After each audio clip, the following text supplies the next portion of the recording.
Hello. Good morning. Hello, everyone. Lovely to meet you all virtually. We can't see you, obviously, but hopefully you can see us. Yes, I hope so. So my name's Genevieve Edwards. I'm Chief Exec of Bowel Cancer UK. Most people call me Jen. And this is the lovely... I'm Catherine. Some of you know me, some of you don't. I'm Director of Services at Bowel Cancer UK. We are so thrilled to be with you this morning. Thank you so much for joining us. This is our first ever virtual patient event, and it is specifically aimed at advanced bowel cancer patients. And we've got more than 200 people joining us virtually this morning. Well, that's 200 people registered. Yeah. So many of you may have more than one people watching this in your household, and we'll be asking. Yes, we'd love to know more about that later. But importantly, today's event has been entirely shaped by you.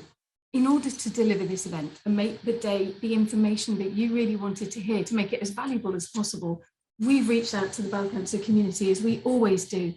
And we ran 2 focus groups. We've had input from over 80 advanced bowel cancer patients, so that is brilliant. Thank you to everyone who responded to that survey and helped shape today's event. And I hope it will be all the more useful and impactful as a result of the feedback you've given us. So you've asked for a positive, empowering and informative event. You want information specific to stage 4 bowel cancer and navigating those pathways. And you want to hear about upcoming clinical trials and treatments. So we hope we've delivered on all of that within today's event. We did also have requests for many other things, and obviously we couldn't fit them all into one event. So what we're going to do is include that in planning for future events. And we are planning to have lots and lots of those over the coming months ahead. So over to me. I get the boring job. I get to run through some of the housekeeping. So bear with me before we get on to our first fabulous speaker of the day. So we're due to finish at 1:15 today. And before then, as Jen said, we've got loads of really interesting and exciting speakers and opportunities for you to ask them questions directly. Looks like quite a few of you have discovered the chat box already. So if you wiggle your cursor or your mouse over the screen, you'll get a toolbar come up at the bottom, and one of the options there is chat. If you click on that, you'll get a chat box. On our screen, it's appeared on the right-hand side. Not sure how you've got yours set up. And that's where you can just type a message to everyone taking part. So you can say hi, introduce yourselves. Lots of people have done that already. You'll also notice on that bottom bar a Q&A, it's 2 little speech bubbles. So that's where we'd like you to put your questions for the speakers. If you put your questions in the chat box, the speaker can't see them. So if you put them in the Q&A box, then we can make sure that the speaker can see them, and then hopefully we'll be able to answer your question during the Q&A part of their chat. So hopefully everybody's found those 2 functions. Also need to just let you know, we are recording today's event. You are all completely anonymous. It's just us that people can see and our speakers, obviously. When we're done, we will be putting it on our YouTube channel so that you are then free to share that or to watch it again if you want to. Nothing that you put in the chat box appears on the recording on YouTube. So don't worry about personal information being shared. That doesn't get included. We'll email you the link to the YouTube channel and the video after we're done. And we'll also be contacting you after the event to ask you to tell us how we did, to fill out the dreaded evaluation form. And just a big plea from us, it's really important that you do tell us how we did and any ideas that you've got for future events, because we use that to then get funding and also to plan our events. And talking of funding, I now need to just say a huge thank you to Pierre Fabre, who have sponsored today's event. They've had absolutely no say whatsoever in the content, the agenda, or anything to do on the day, but they have paid for us to bring this event to you today. So huge thank you. Yes, thank you very much to them. Okay, now that feels to me like we might have done the boring bit and we can crack on with our first speaker. What do you think? Yes, I do. And I'm really excited to hear from our first speaker. Indeed. So it gives me huge pleasure to introduce you to Filipe Carvalho. He's an advanced nurse practitioner in colorectal surgery at the Royal Marsden. He's also one of this year's winners of the Gary Logue Nursing Awards. So we are delighted to welcome him here. And he's going to be talking to us this morning about surgery for advanced bowel cancer and navigating the pathway. Filipe, morning. Morning. Morning, everyone. Morning, Catherine. And thank you to Bowel Cancer UK for inviting me to be here. I'm really excited. I've been really excited for a few weeks now to come and talk to everyone a bit about what I do and try to explain what is surgery for advanced bowel cancer. So looking forward. Thank you so much for having me here. Brilliant. Lovely to have you. So over to you. Fantastic. So hello, everyone. I'm Filipe, and I've been an advanced nurse practitioner in colorectal surgery for about 6 years now. And that means that I'm a senior nurse that works with a team of bowel surgeons, and our specialty is surgeries for advanced and complex bowel cancers. Now, if I had been allowed, I could be here all day talking about surgery and what I do. However, I've been giving a precious 30 minutes. And what I hope you take from this session is to get an understanding of the type of surgical treatments out there for advanced bowel cancer, the usual pathway, and what other type of cancer treatments are suitable when the surgical pathway is not possible. So out of curiosity, I Googled advanced cancer. I made that mistake of Googling advanced cancer. And the first two search results I got were these: a cancer that is unlikely to be cured and a cancer that is not possible to cure. Now, I might cause some controversy here, but I'm going to say that I don't fully agree with these definitions. I think advanced cancer is much more than that, and rather than just a cancer that cannot be cured. And the reason I say this is that I use the words advanced cancer on a daily basis. And majority of my patients are patients with advanced cancers. And by working on a surgical team, if advanced cancer was not curable, then I wouldn't be having these patients. I wouldn't be doing operations on these patients. So I'm going to cause some controversy here. I'm going to mix things up a bit. And I'm going to say that advanced cancers do have a cure. Advanced cancers do have a surgical option. So what is advanced cancer in my practice? Usually it's either a cancer that is invading other organs, that is one mass that has started in one organ that has grown and invaded other nearby organs, or it's one cancer, one main cancer that is in one organ, but it has spread with little deposits in other places. And these are the two different scenarios that I would like to expand further during my presentation, and that I'm going to develop further and try to explain things with it. But before we talk about operating on any patients, before we talk about any surgery for advanced bowel cancer, we need to talk about fitness for surgery. And that is the patient fit to go under general anesthesia and be given different drugs that are going to put him or her asleep? Are they going to be fit for a long surgical procedure? And a usual association that people do when we talk about fitness for surgery is people tend to think that because they are elderly, or if people are of a certain age, then they will not endure major surgery. But in the current day and age, I'm a firm believer that age is just a number. And in my practice, I worry much more about a young, fit patient that I think psychologically is not going to cope after the surgery, rather than an elderly patient that might have a few illnesses, such as like diabetes or hypertension or asthma, but is strong mentally and spiritually. So I worry much more about the one that I think psychologically is not going to sail through after the surgery, rather than someone that is strong mentally.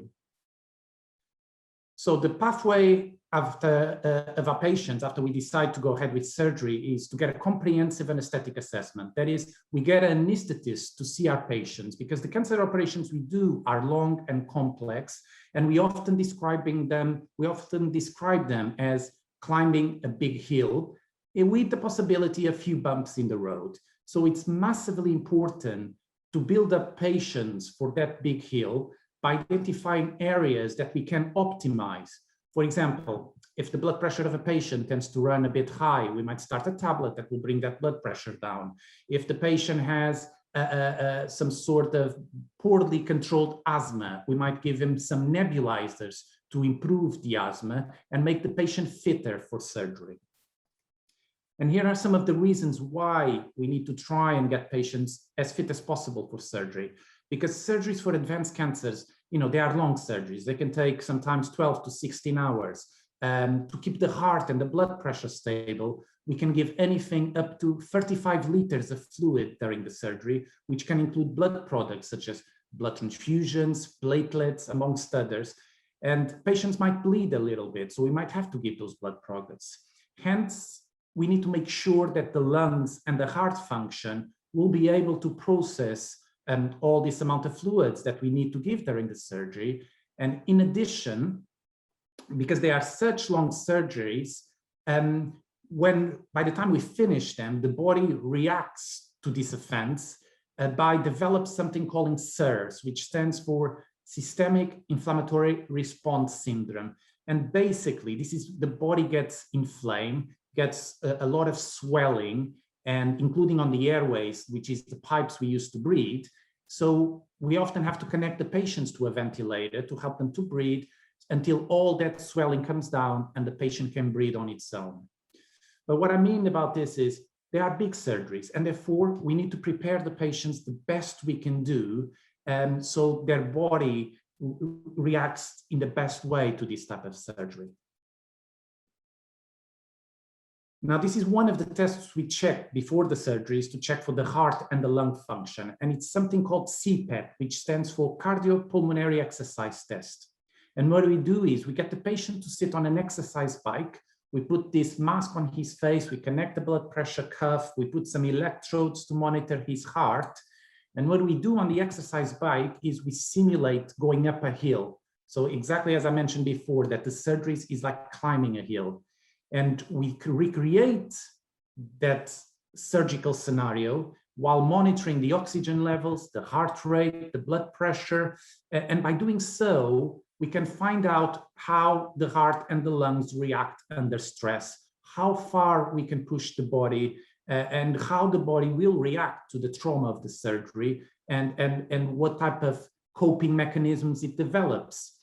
And we normally do this before the surgery, and the anesthetist is the one that does it.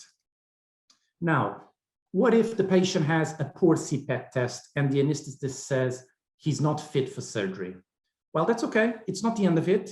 What we do from there is we try to optimize the patient as much as possible, and we create this, let's call it a bespoke optimization package. So we might get physiotherapists involved that can recommend exercises so you can get a better lung function. We might refer the patient to a heart doctor so we can improve the heart function, or even refer him to a lung doctor.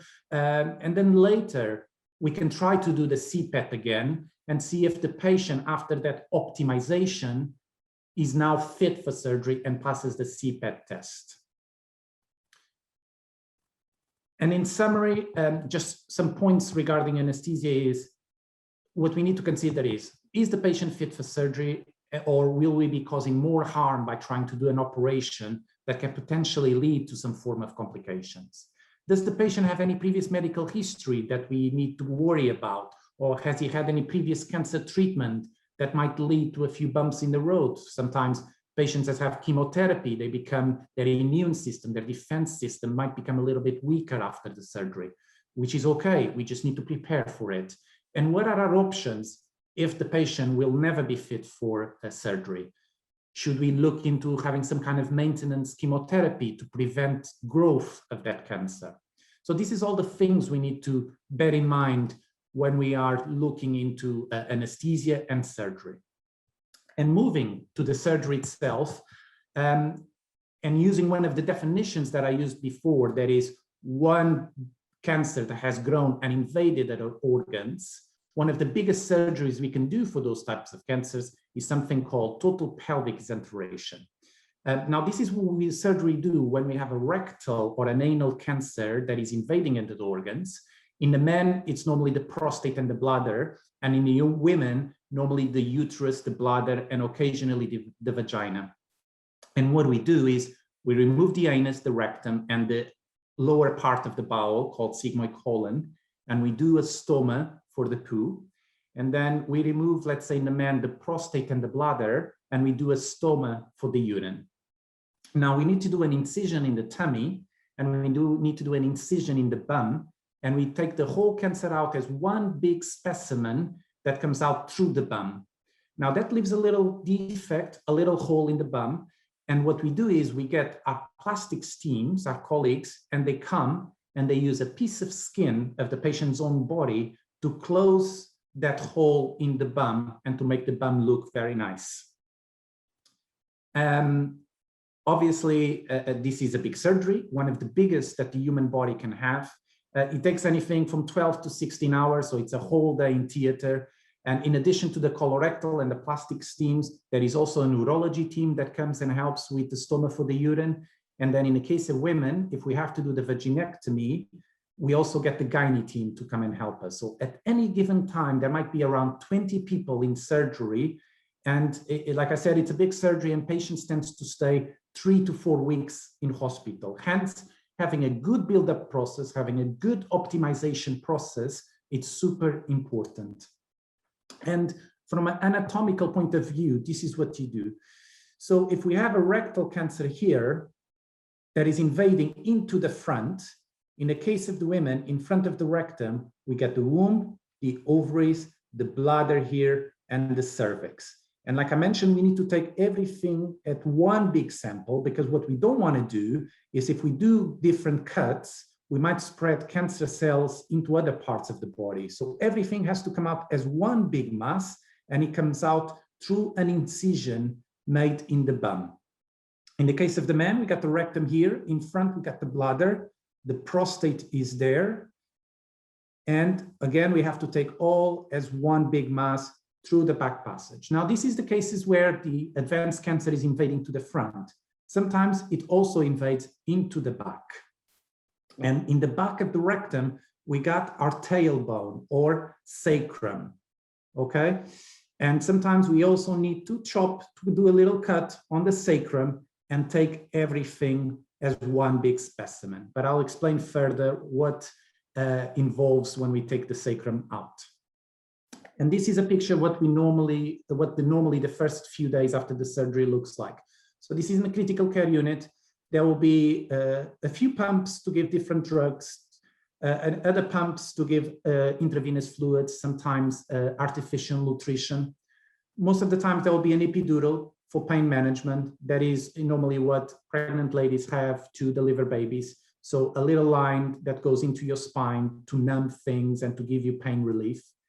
But what matters of this is there will be a lot of pumps, there will be a lot of drains, there will be a lot of tubes, but you're going to be in critical care unit. You're going to be in safe and capable hands. And I like to think you're going to be well looked after. So it's important to remain calm, because it's just a matter of time until everything settles, until all the tubes come out, and until you're feeling normal again.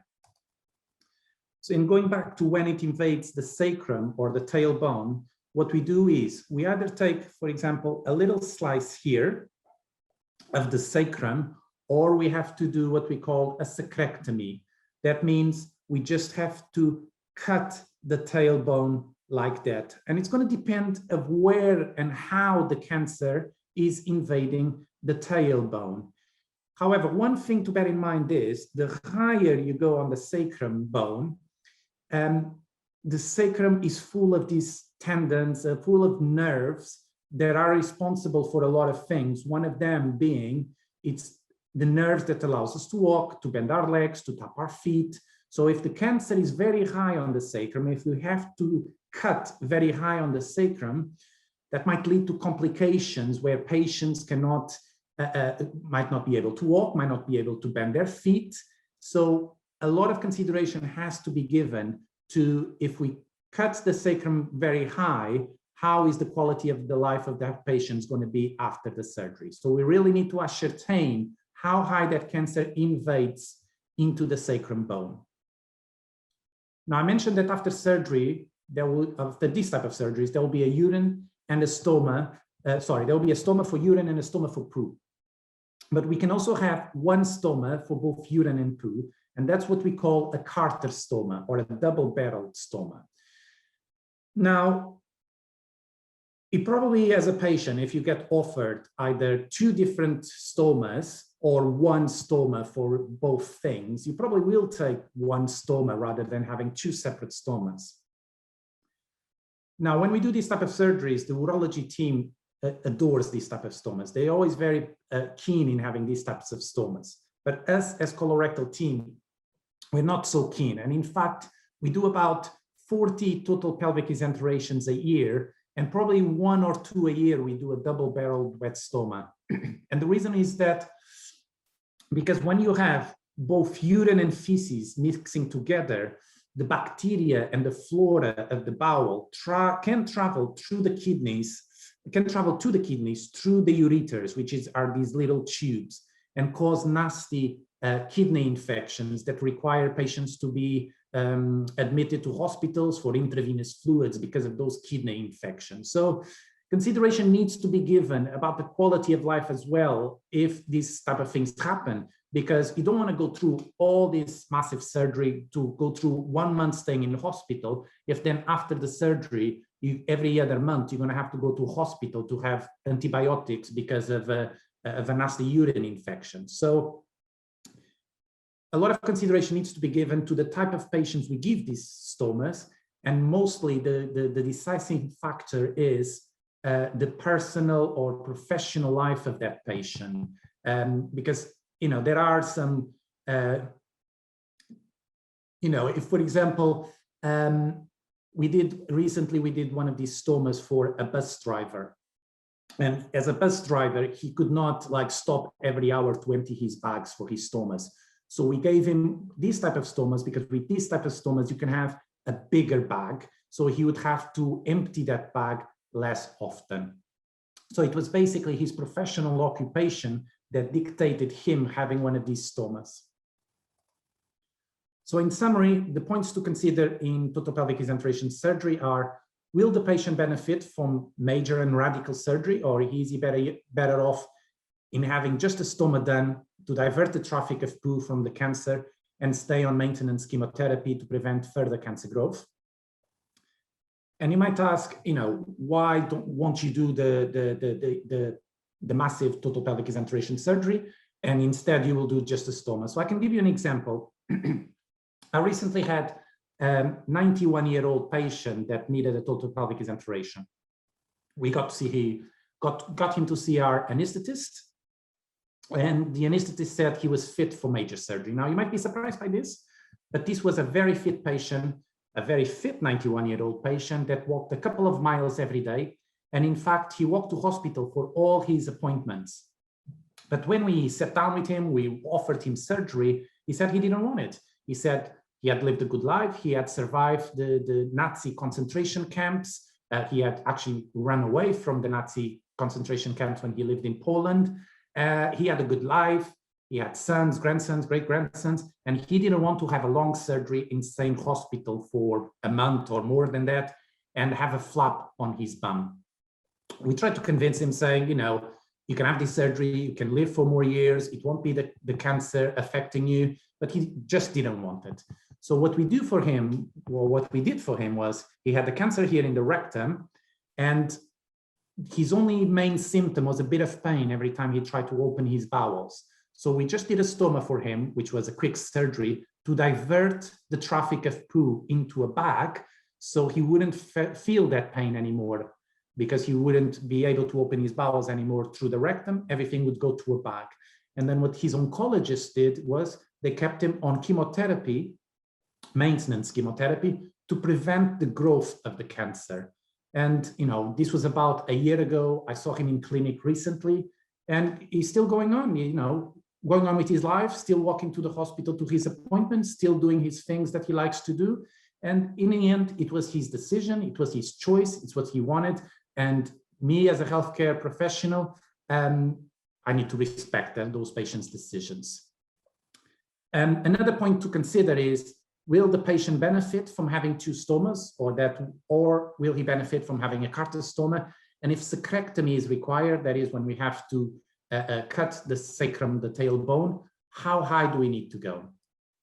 Now, I've been talking for a long time, And I can fully understand that it's been quite an intense and full-on conversation. So let's talk about something more positive and cheerful. And that is that healthcare is constantly changing and technology is constantly evolving. And in bowel cancer surgery, we are now using more and more robots to do the surgery. And what are robots? Robots are these portable machines that have 4 arms and allows us to do minimally invasive surgery. So I'm just going to have a sip of water.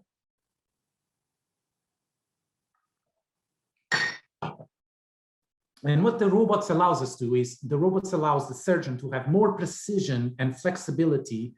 And he basically controls the instruments while sitting on a console far away from the patient, not very far, but the patient is on the middle of the theaters and the surgeon is in a corner in a console with all these joysticks and all these instruments and all these controls doing the surgery. So it's minimally invasive surgery, prevents having a big cut in the tummy to take the cancer out. And here we have 2 very happy stories. On the left, we have Christine. She had a rectal cancer that was invading into her uterus, and she had robotic surgery to remove it. And on the right here, we have Dean, who was 43 years old at the time, and he had the first robotic total pelvic exenteration in the UK. And instead of the surgery taking the 12 to 16 hours, it took around 9 hours. And instead of Dean staying in hospital for 3 to 4 weeks, he only stayed 8 days. So the future is bright, the future is promising when it comes to surgery for advanced bowel cancer. Now, moving on to the other definition of advanced cancer that I mentioned, that is one primary cancer that has spread into other organs, that has tumor deposits in other organs. In the case of bowel cancer, the most common sites of where the cancer can spread is normally the liver, the lungs, the peritoneum, which is this tissue that lines the abdominal wall and covers most of the organs in the abdomen. And in terms of treatment, there are many, including surgery, radiotherapy, chemotherapy, immunotherapy, etc. But in terms of surgery, if we have a bowel cancer with tumor deposits in the liver, we can normally remove both during the same surgery, but it depends on the size of the liver disease and in how many parts of the liver it is, because we can't take the whole liver out. We always need to leave some behind. And the liver is a fantastic organ that regenerates itself. So even if you chop, let's say, half of the liver, the other half will be able to do its whole job. In other cases, we can't take both bowel and liver cancers. And those situations are, for example, the patient might not tolerate having such a big surgery. So from an anesthetic point of view, we need to keep it short. So in those situations, we might do 2 separate surgical procedures. And what we do is we might look at which one is more urgent to do the liver surgery or to do the bowel surgery.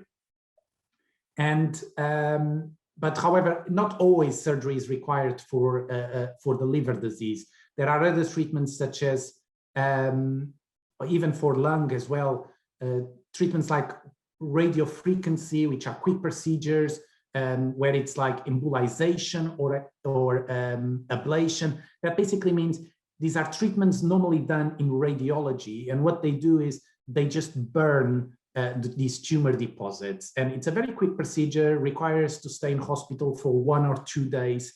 And again, what is going to dictate how we treat those tumor deposits is the size and how many we have.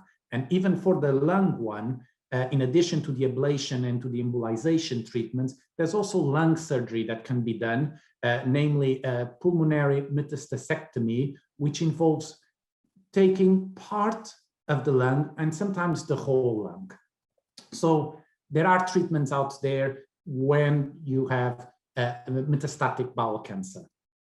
And in summary, the points to consider where a bowel cancer has spread: is the patient fit for major surgery that might involve removing both bowel and liver sections? And if there's cancer in both liver and bowel, and we can't remove them in the same surgery, which one is more important to remove? And normally is dictated by which one has responded worse to chemotherapy. So for example, you have disease in the bowel and the liver, and chemotherapy has been given. and the bowel cancer has reduced in size, but the liver one hasn't. So usually the liver one will be the most important to be taken out first. And then after a couple of months, after the patient recovers from the liver surgery, then we can tackle the bowel one. And then consideration needs to be given as well. If we are waiting, if we tackle the liver one first, and then we go for the bowel one, normally we give a couple of months between both surgeries. What is going to happen in those couple of months in terms of the bowel cancer? Is there a possibility of growing? And if it grows, is it still able to be taken out? So all that is decided in a multidisciplinary team meeting. We look at scans, we look at how the cancers responded to the chemotherapy, and it's usually safe to wait a couple of months, even 3-4 months between both surgeries. And again, what we need to consider is the size and location of the tumor deposits in order to choose the best treatment. Now, moving for a surgery to a surgery that has been around for a while, but I think we're going to hear about it more and more often. And that is a surgery that we do when there is spreading of the cancer into the peritoneum, so into that lining that covers all the abdominal organs. And there's two modalities. There's something called CRS, that stands for cytoreductive surgery, and there's something called HIPEC, that stands for hyperthermic intraperitoneal chemotherapy. And in the concise matters, it involves removing any visible tumors in the abdomen and sometimes in the peritoneum. So the cytoreductive surgery, you just cut all the little tumor deposits that are in the peritoneum, and sometimes you have to take the whole peritoneum out as well, something called peritonectomy. And after that, what sometimes can happen is something called HIPEC, where HIPEC is the whole abdominal cavity, the whole abdominal organs are washed with hot chemotherapy that is given through a pump. And normally that chemotherapy, it's about at 42 degrees. And that is with the aim of destroying any microscopic tumors, any tumors that cannot be seen at the naked eye. And this is an example of it. So if you imagine you have little tumor deposits here, around in your abdominal cavity, and we either do cytoreductive surgery, trying to take all these tumor deposits out, and then use a machine that heats up chemotherapy, and we wash the whole abdominal cavity with that chemotherapy. So in terms of considerations here, we need to think this is a very long and difficult procedure, can take about 16 hours, require more than 4 weeks stay in hospital. And in terms of evidence out there, it is a bit inconsistent at the moment. So there is good evidence to support its use in ovarian cancer, but in bowel cancer, not so much. However, there are a few promising studies out there that are changing things and changing practice and are changing the way the NHS commissioners see this type of surgery. Because one of the big things at the moment has been that the NHS, there's only a few hospitals doing this type of surgery because the evidence out there is a bit inconsistent. So the NHS is a bit reluctant to do this type of surgeries.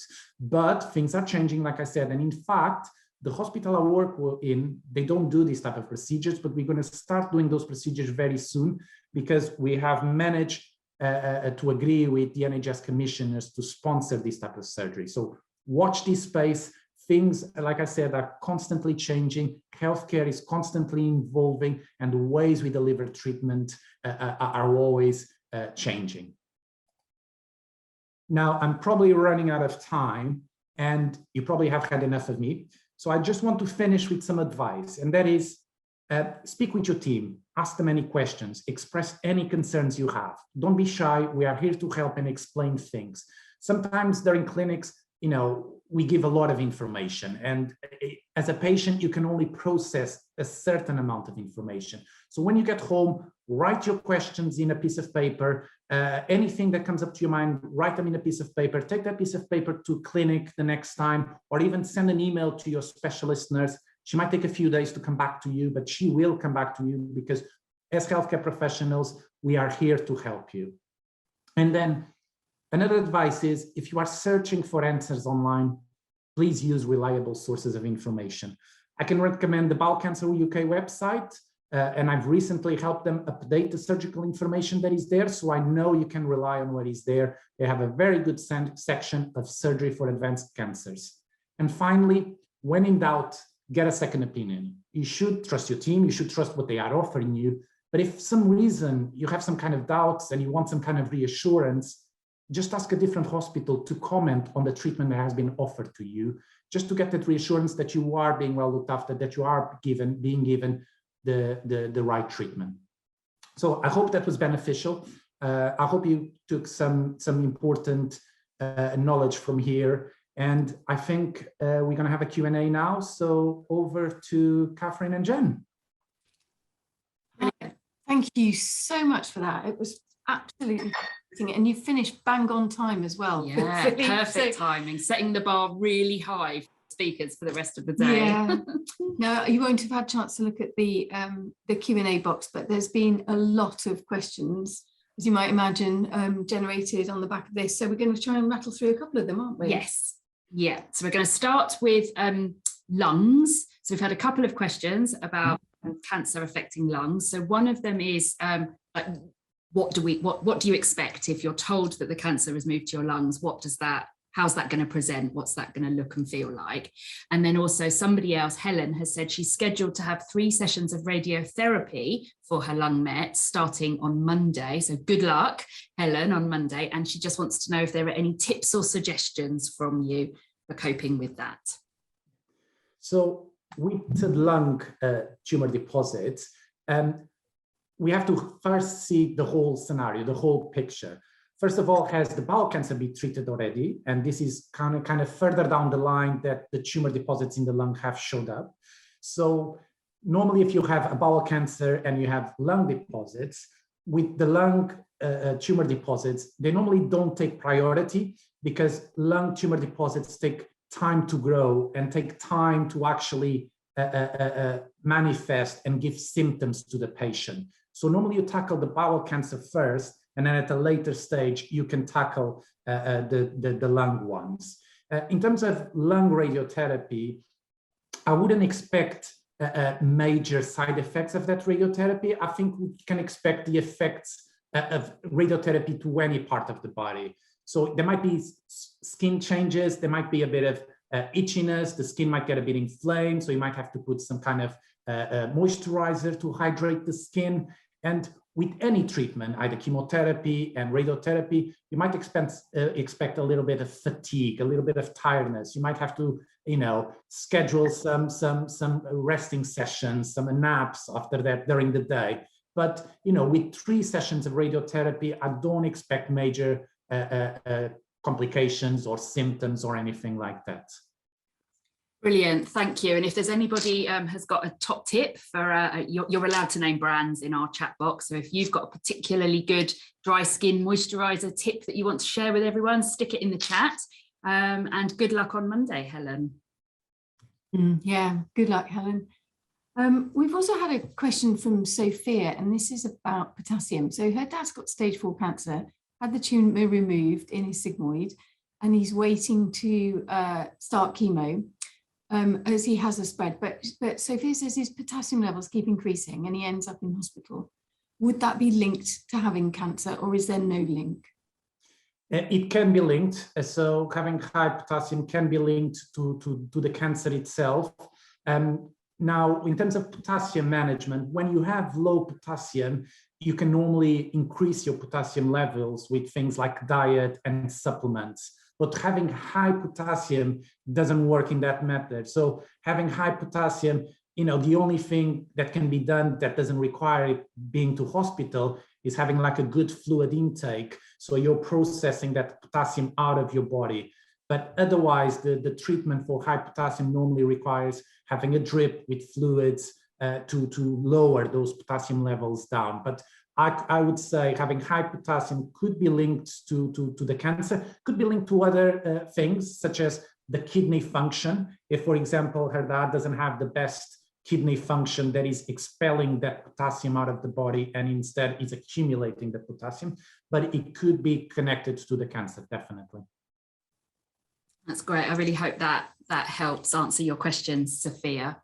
We've had a question from Sharon, who wants to know, can a patient have a total pelvic exenteration after they've had APR surgery? Yes, absolutely. So, and I have some of these cases. So, because where I work, we do all the advanced and complex surgeries. Sometimes the patients that come to us is patients that already had some kind of surgery before. So if they had an APR and then I imagine there's a recurrence of that cancer, we can then go back, take it out, and do the total pelvic exenteration that would involve removing the bladder, the prostate, and do a stoma for the urine. But yes, we can definitely do that, and I have cases like that. Brilliant, thank you. I just want to read out a lovely comment. Yes. In response to the first question we asked, basically, Filipe. Tim says, you've told him more than a year of meetings with his consultant. So Rick, thank you so much for such rich content this morning. And have we got time for a quick question from Barbara? Yes. Okay, so Barbara says, is there any surgical or radiological option for a liver tumour that is over 9 centimetres? So it's difficult to say. So 9 centimeters, I would say, it is on the spectrum of a big tumor deposit. I would say normally the elective treatment you'd start is with the chemotherapy, with the radiotherapy as well, and see how that tumor deposit reacts to that line of treatment. And then if it doesn't shrink with that line of treatment, I'd say 9 centimeters is probably too big to be able to have those treatments that I mentioned, which are the ablation and the embolization. And I would probably say that you would have to go via the surgical route and see what the liver surgeon thinks that can be done in terms of surgery for it. Thank you. Thank you. Now, we've got a really interesting question in from Emma. It's quite long, so bear with me, Filipe, and I hope that it'll make sense when I've... So Emma says, hi, I was initially diagnosed with bowel cancer in 2019. This year, sadly, found out that her bowel cancer had spread to both her ovaries. She's had 2 operations to remove her ovaries and her tubes and is now having chemo and has been told to expect between 6 and 12 cycles. And she's just asking, what can she expect will happen after the chemo in terms of monitoring? How do you handle that at the Marsden and what should she expect? Good question. Really good question. So there are guidelines in terms of cancer surveillance. There is the NICE guidelines, NICE, that state what hospitals should be doing in terms of surveillance. At my practice, we are a bit OCD, so we do more than those guidelines. So let's say after big cancer surgery, we normally would do scans in patients every 3 months. We do the blood test for tumor markers every 3 months, probably for the first year, and then go every 6 months and so on. So there are guidelines there that you can easily check them online. But I would probably imagine that after having the chemotherapy and all that, I would expect her team to see her no more than 3 months after that, and possibly do scans and blood tests for it. I think that would be the usual pathway, the normal pathway for it. That's great. Thank you. There you go, Emma. You can play your trust off against the Marsden. So this is what I know should be happening, and they do it really well. And they do. Just got time for a quick question from Jennifer, who hasn't had her formal diagnosis yet, still waiting for the biopsy. Has been told that she's got bowel cancer with an 8 centimetre tumour that has spread to her liver. Jennifer says, I'm in a lot of pain and cannot even get outside for a walk. Is this normal? Well, it can happen. However, there are options out there, there are things out there that the hospital can do to try to help her the best it can. I would probably say, if she hasn't already, ask her, a nurse specialist, ask her team to refer her to the pain team. So to get a good analgesia, to get some medications that will help her with her pain. And then in addition to medication, there are always non-pharmaceutical options out there to try and manage her pain. Things that we do at the Marsden involved massage therapy, aromatherapy, amongst others. And, having pain, no patient should be feeling pain. So I think it's vitally important that she speaks with her team, tries to get a referral to a pain team to try to tackle that pain and for her to be able to do her things and leave the house. Brilliant. Yeah. Thank you. Thank you so much. I mean, just so many comments in the chat box and in the Q&A thing. Thank you for answering those questions, Filipe. Emma says such an informative talk and really reassuring too. So thank you so much. We've learned a lot, haven't we? We have. Yeah, it's been brilliant. So thank you so much for giving up some time on a Saturday morning. Thank you to everybody for your questions. We know that we haven't managed to ask all of them to Filipe, but we will be answering them for you and getting you your answers after the event. So that's great. So first and foremost, I'll just say we'll also be sending out the slides from the presentation. We will. Yes. So, nothing more to be said from us other than a massive thank you, Filipe, for your time this morning. Thank you. Bye-bye. Okay, over to our audience now. It's now time for you to flex at least one muscle, and we're going to ask you a quick question. So we know from the box that some people are telling us where they are right now geographically in the UK, and it's always really great for us to know kind of how far we're reaching and where people are finding us from. So we're going to pop up on your screen now a poll question asking you whereabouts in the world. In fact, I thought it was just going to say in the UK, but no, outside the UK is an option. So if you can just have a quick vote, that would be great. And we can see, look at this. Oh, we've got 4-nation representation. That's brilliant. So Borodar, so those of you from Wales. That's lovely to see. Yeah. Oh, and look, we've got quite a few people from outside the UK. We want to know more, I think. We do. Tell us in the chat box where you are if you're not in the UK. So thank you everybody. Share the result. Look, everyone can see the results. Look, there you go. So you can see where everyone's joining us from today. Hong Kong. And Patricia's in Ireland. Wow, brilliant. Goodness, Jersey. Brilliant. Oh, lovely. That's fab. Thank you, everyone. And of course, welcome. Is there a massive time difference with Hong Kong? Yeah, I guess there must be. Elle, what time is it? Oh, 8 hours. Oh my goodness. Well, hats off to you for joining us. That's amazing. We've got some strong coffee. Yes, indeed. So, time now for our next speaker and presentation. I'm delighted to introduce Paul Ross, who is consultant medical oncologist at Guy's and St Thomas NHS Foundation Trust. And Paul is here to talk to us now about upcoming treatments and clinical trials. So we know there were a number of questions for Filipe around clinical trials and how you get involved and what there might be available for you. So we have got those questions and we roll them over to ask Paul at the end of his section. So do we have Paul? Yes, you've got me. Richard's going to share my slides. Hello, Paul. Control. How lovely to see you this morning. Thank you so much for joining us. Absolute pleasure. We are really looking forward to this. Okay. Over to you. Thank you very much. I'm going to be a little bit self-indulgent before I start on the talk and pick up on the question. I think it was from Barbara, treatment for large liver metastases, and I'll talk more about a technique called SIRT towards the end of this talk. But for some patients with large, it depends on the whole situation, but for some patients with a large solitary liver secondary, that might be an option.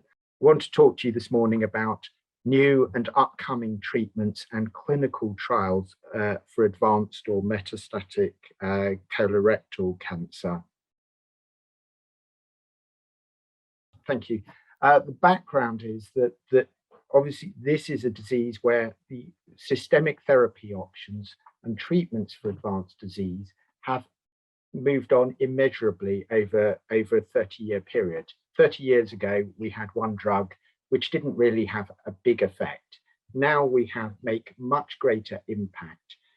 And we really are beginning to move to an era of personalizing therapy. In the last 2 years alone, we've had 3 new licensed treatment options for patients with particular where the tumors have particular molecular characteristics. And then there are other areas where we're really, I think, close to getting effective treatment in other molecular subtypes of bowel cancer. And then finally, as I alluded to, there are some new developments in liver limited disease. Next slide. So first of all, I want to talk about patients, the management of microsatellite high or mismatch repair deficient metastatic colorectal cancer. The two terms, microsatellite high or mismatch repair deficient, really refer to the same change in the tumor, and they are the term is really dependent. If it's microsatellite high, if you look for the change via PCR that you've all heard a lot about over the last year in respect of the COVID test, and it looks at genetic material. Mismatch repair deficiency is done in a route, can be done on protein using conventional techniques that can be run in a routine pathology laboratory. All patients with a diagnosis of bowel cancer are now supposed to have one or other of these tests at the time of diagnosis. Now, what this change leads to is lots of mutations in the genetic material, and that's important and is one of the reasons why we think immunotherapy works in the patients with this type of bowel cancer, but not patients who have so-called microsatellite stable or mismatch repair proficient bowel cancer. There have been two key trials reported in the last couple of years, and patients with these changes will be suitable for these treatments. Next slide. So there are 4 genes that are listed there that can be altered in mismatch repair deficient colorectal cancer. A very small proportion of the population, between just under 1% and 5%, have it in the germline, i.e. it's inherited, and that's often referred to as Lynch syndrome.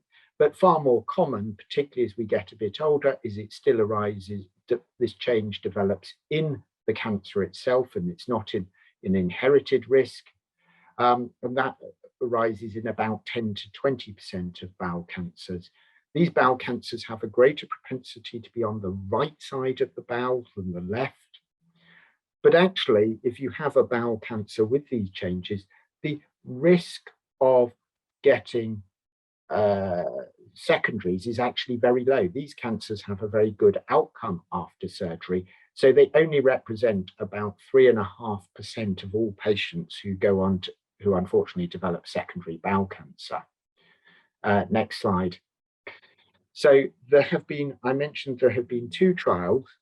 The Keynote trial, which was a large randomized trial in patients who have had no prior treatment for secondary bowel cancer, compared a drug called pembrolizumab, that's an antibody treatment, target antibody immunotherapy treatment, and it compared that alone with standard chemotherapy that was largely at the investigators or treating doctors' discretion, along with in discussion with the patient. In that trial, when it reported, it showed that patients having pembrolizumab had significantly better outcomes than chemotherapy alone.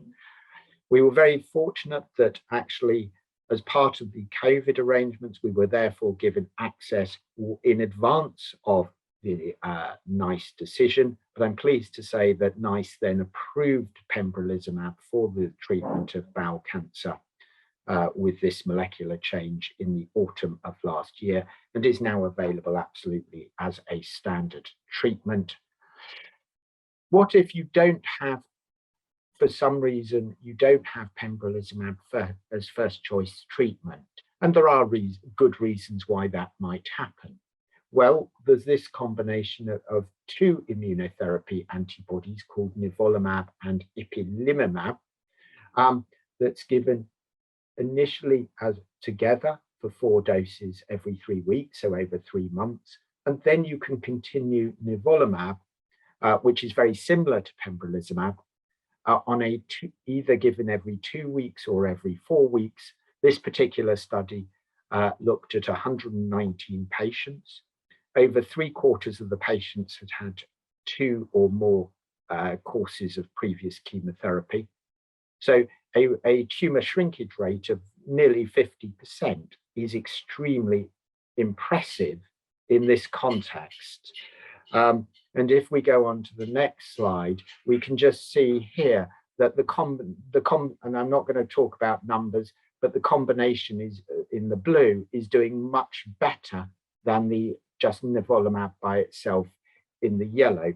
So in that context, if you're using the second choice treatment, I think nivolumab and ipilimumab as in combination is absolutely the way to go if you've got one of those MSI high or mismatch repair deficient bowel cancers. Next slide. So we're going on to a different molecular subtype, and this is called BRAF V600E. BRAF is a protein in a signaling chain that's actually quite important. So this starts at the cell surface with a receptor called EGFR, more of that in a little bit, and then it signals just inside the cell to something called RAS, predominantly KRAS, but there's a second type of RAS called NRAS, and we'll come back to those as well. And then it feeds through to BRAF, and that finally goes on into the cell nucleus through a signaling chain to drive cell proliferation and division. There have been 2 trials conducted, and one which is going internationally and should open in the UK hopefully next year. The Beacon trial, which is reported, Anchor trial, which is completed, but we've only got the initial data, and then the Breakwater trial is the one that will happen. So Beacon looked at a combination of 3 antibodies, encorafenib, binimetinib, that's actually a small molecule, and cetuximab. So it targeted, in a sense, that whole chain I've spoken about. It compared that with just encorafenib and cetuximab and with standard chemotherapy in patients who'd had 1 or 2 courses of prior chemotherapy for secondary bowel cancer. The trial showed that there were high rates of activity in that context. You get more activity, more tumor shrinkage in patients who have it as a second choice treatment than patients who have it as a third choice treatment. And moreover, both were more effective than chemotherapy in that context. What we also observed is that there was no real advantage to the 3-drug combination, but it certainly added to the side effects. So, and since those trials have reported, again, I'm pleased to say that it's been like the 2-drug combination of encorafenib and cetuximab have been licensed, and they are now routinely available because NICE have approved them. So anybody with a BRAF V600E mutation in colon cancer, all centers should be accessing this test along with KRAS and NRAS mutation status. Certainly if you develop advanced bowel cancer, should be considered for that treatment as a second or third choice treatment. I would say second choice ideally. There is a caveat to that. There is a very, very small group of patients with this BRAF mutation who also have mismatch repair deficiency.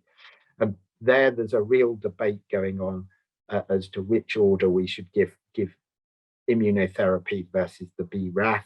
And there will be a trial that I haven't included slides of, but there will be a trial potentially running some point next year on that to address that question. Next slide.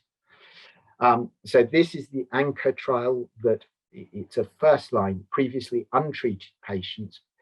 You'll note it's got the 3 drugs, encorafenib, binimetinib, and cetuximab for patients. MCRC stands for metastatic or secondary bowel cancer.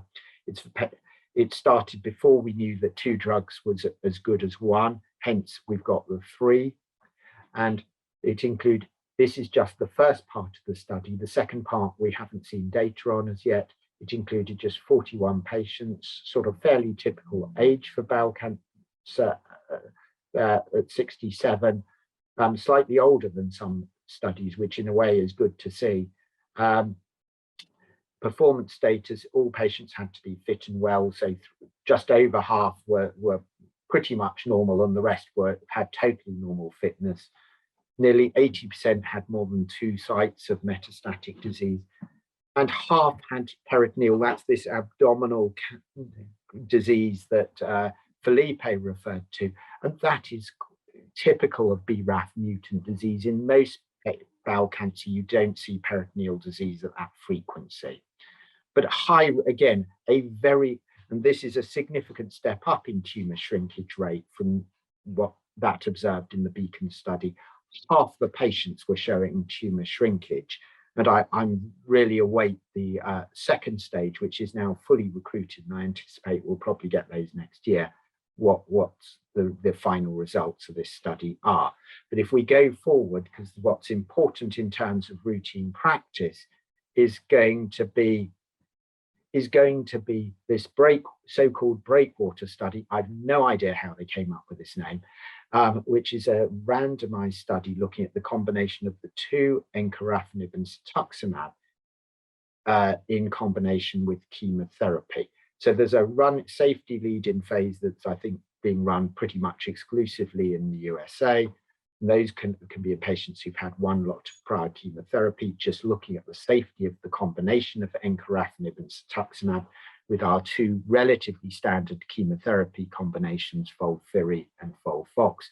And then we get into what you might regard as the business end of the study, that's comparing in patients who've got previously untreated secondary bowel cancer, whether the best, with this BRAF V600E mutation, whether the best options encorafenib and cetuximab alone, encorafenib and cetuximab combined with a conventional chemotherapy regime, or standard chemotherapy based upon molecular subtype of tumour and clinician-patient discussion as to the best option for them, as we're really allowed to use any standard chemotherapy. So I think that's a really important study, and I think, unfortunately, we won't get first-line access to those treatments until this study is reported. This study is going to run in the UK. I think there are going to be a number of sites. Certainly, we at Guy's are in discussion with the study sponsors, but I can't give you a guarantee we're going to run it because of some of the demands that challenge our pharmacy. But there will be some sites, I'm sure.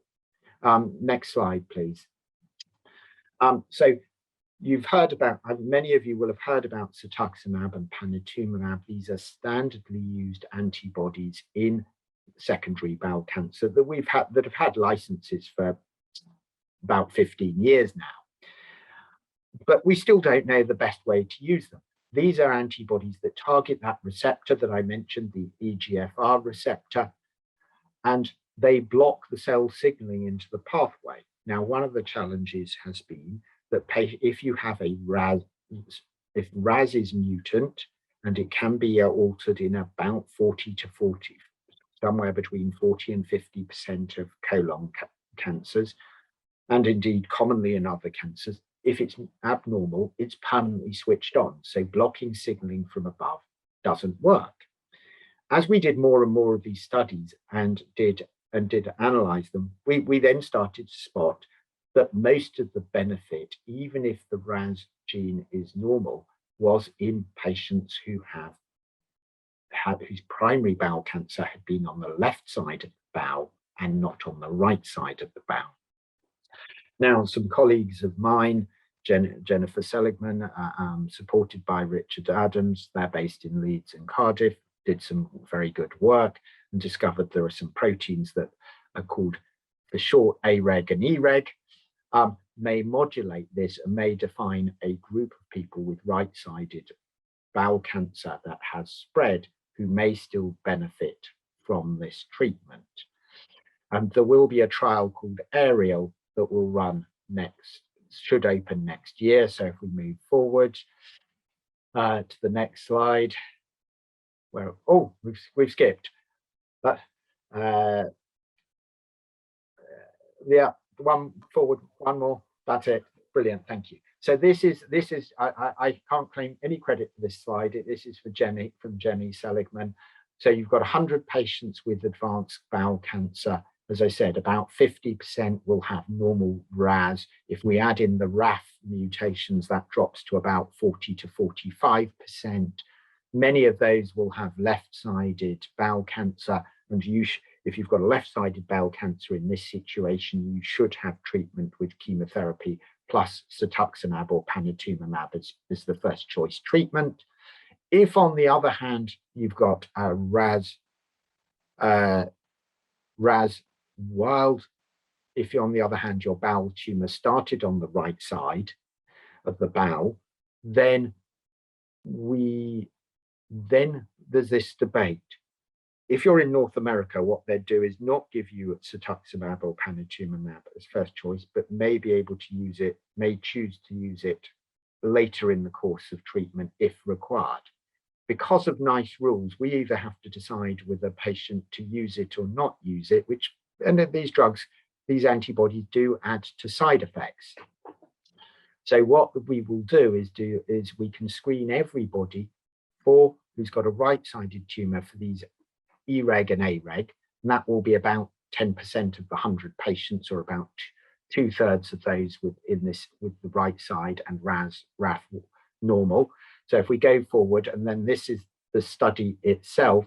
So we think we'll need to screen about 440 patients to recruit effectively 160 patients, and 160 patients will not be yet suitable and can go on to standard treatment as per you and your consultant thinks is appropriate. The other 100 who have the AREG, EREG positive will be split or randomized between chemotherapy alone and chemotherapy plus either cetuximab or panitumumab to try and answer these questions. Next slide, please. So obviously, a lot of this is dealing with small groups of patients. And one of the big issues and big challenges has been immunotherapy for the overwhelming majority of patients whose tumors have so-called microsatellite stable or mismatch repair proficient secondary bowel cancer, which is far more than the group who have the microsatellite high mismatch repair deficient. Next slide. And really, we haven't seen much benefit from certainly pembrolizumab and nivolumab as single drug agent treatments in this group.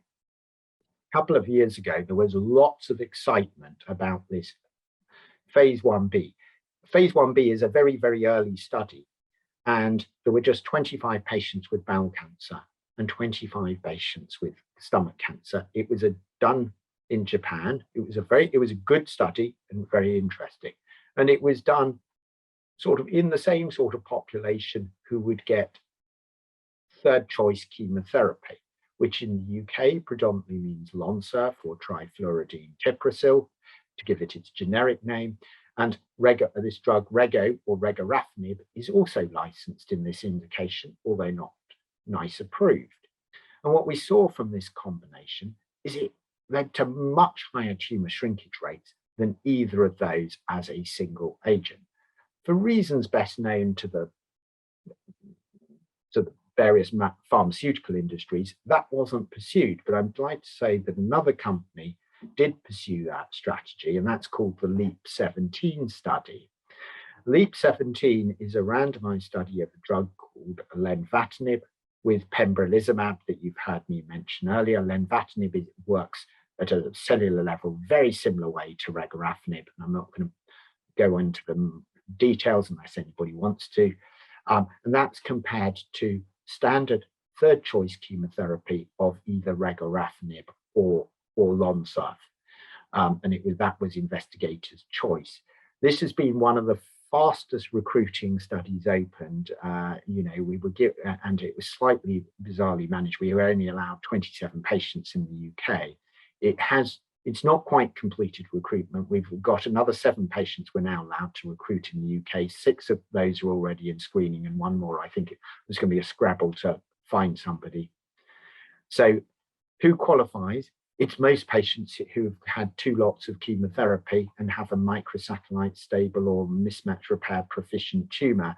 How to get involved? It would obviously go to a trial centre that's running it, but in practice, there are, you know, by the time you got through a referral, I'm afraid, unfortunately, there aren't going to be any slots, but I wait the result.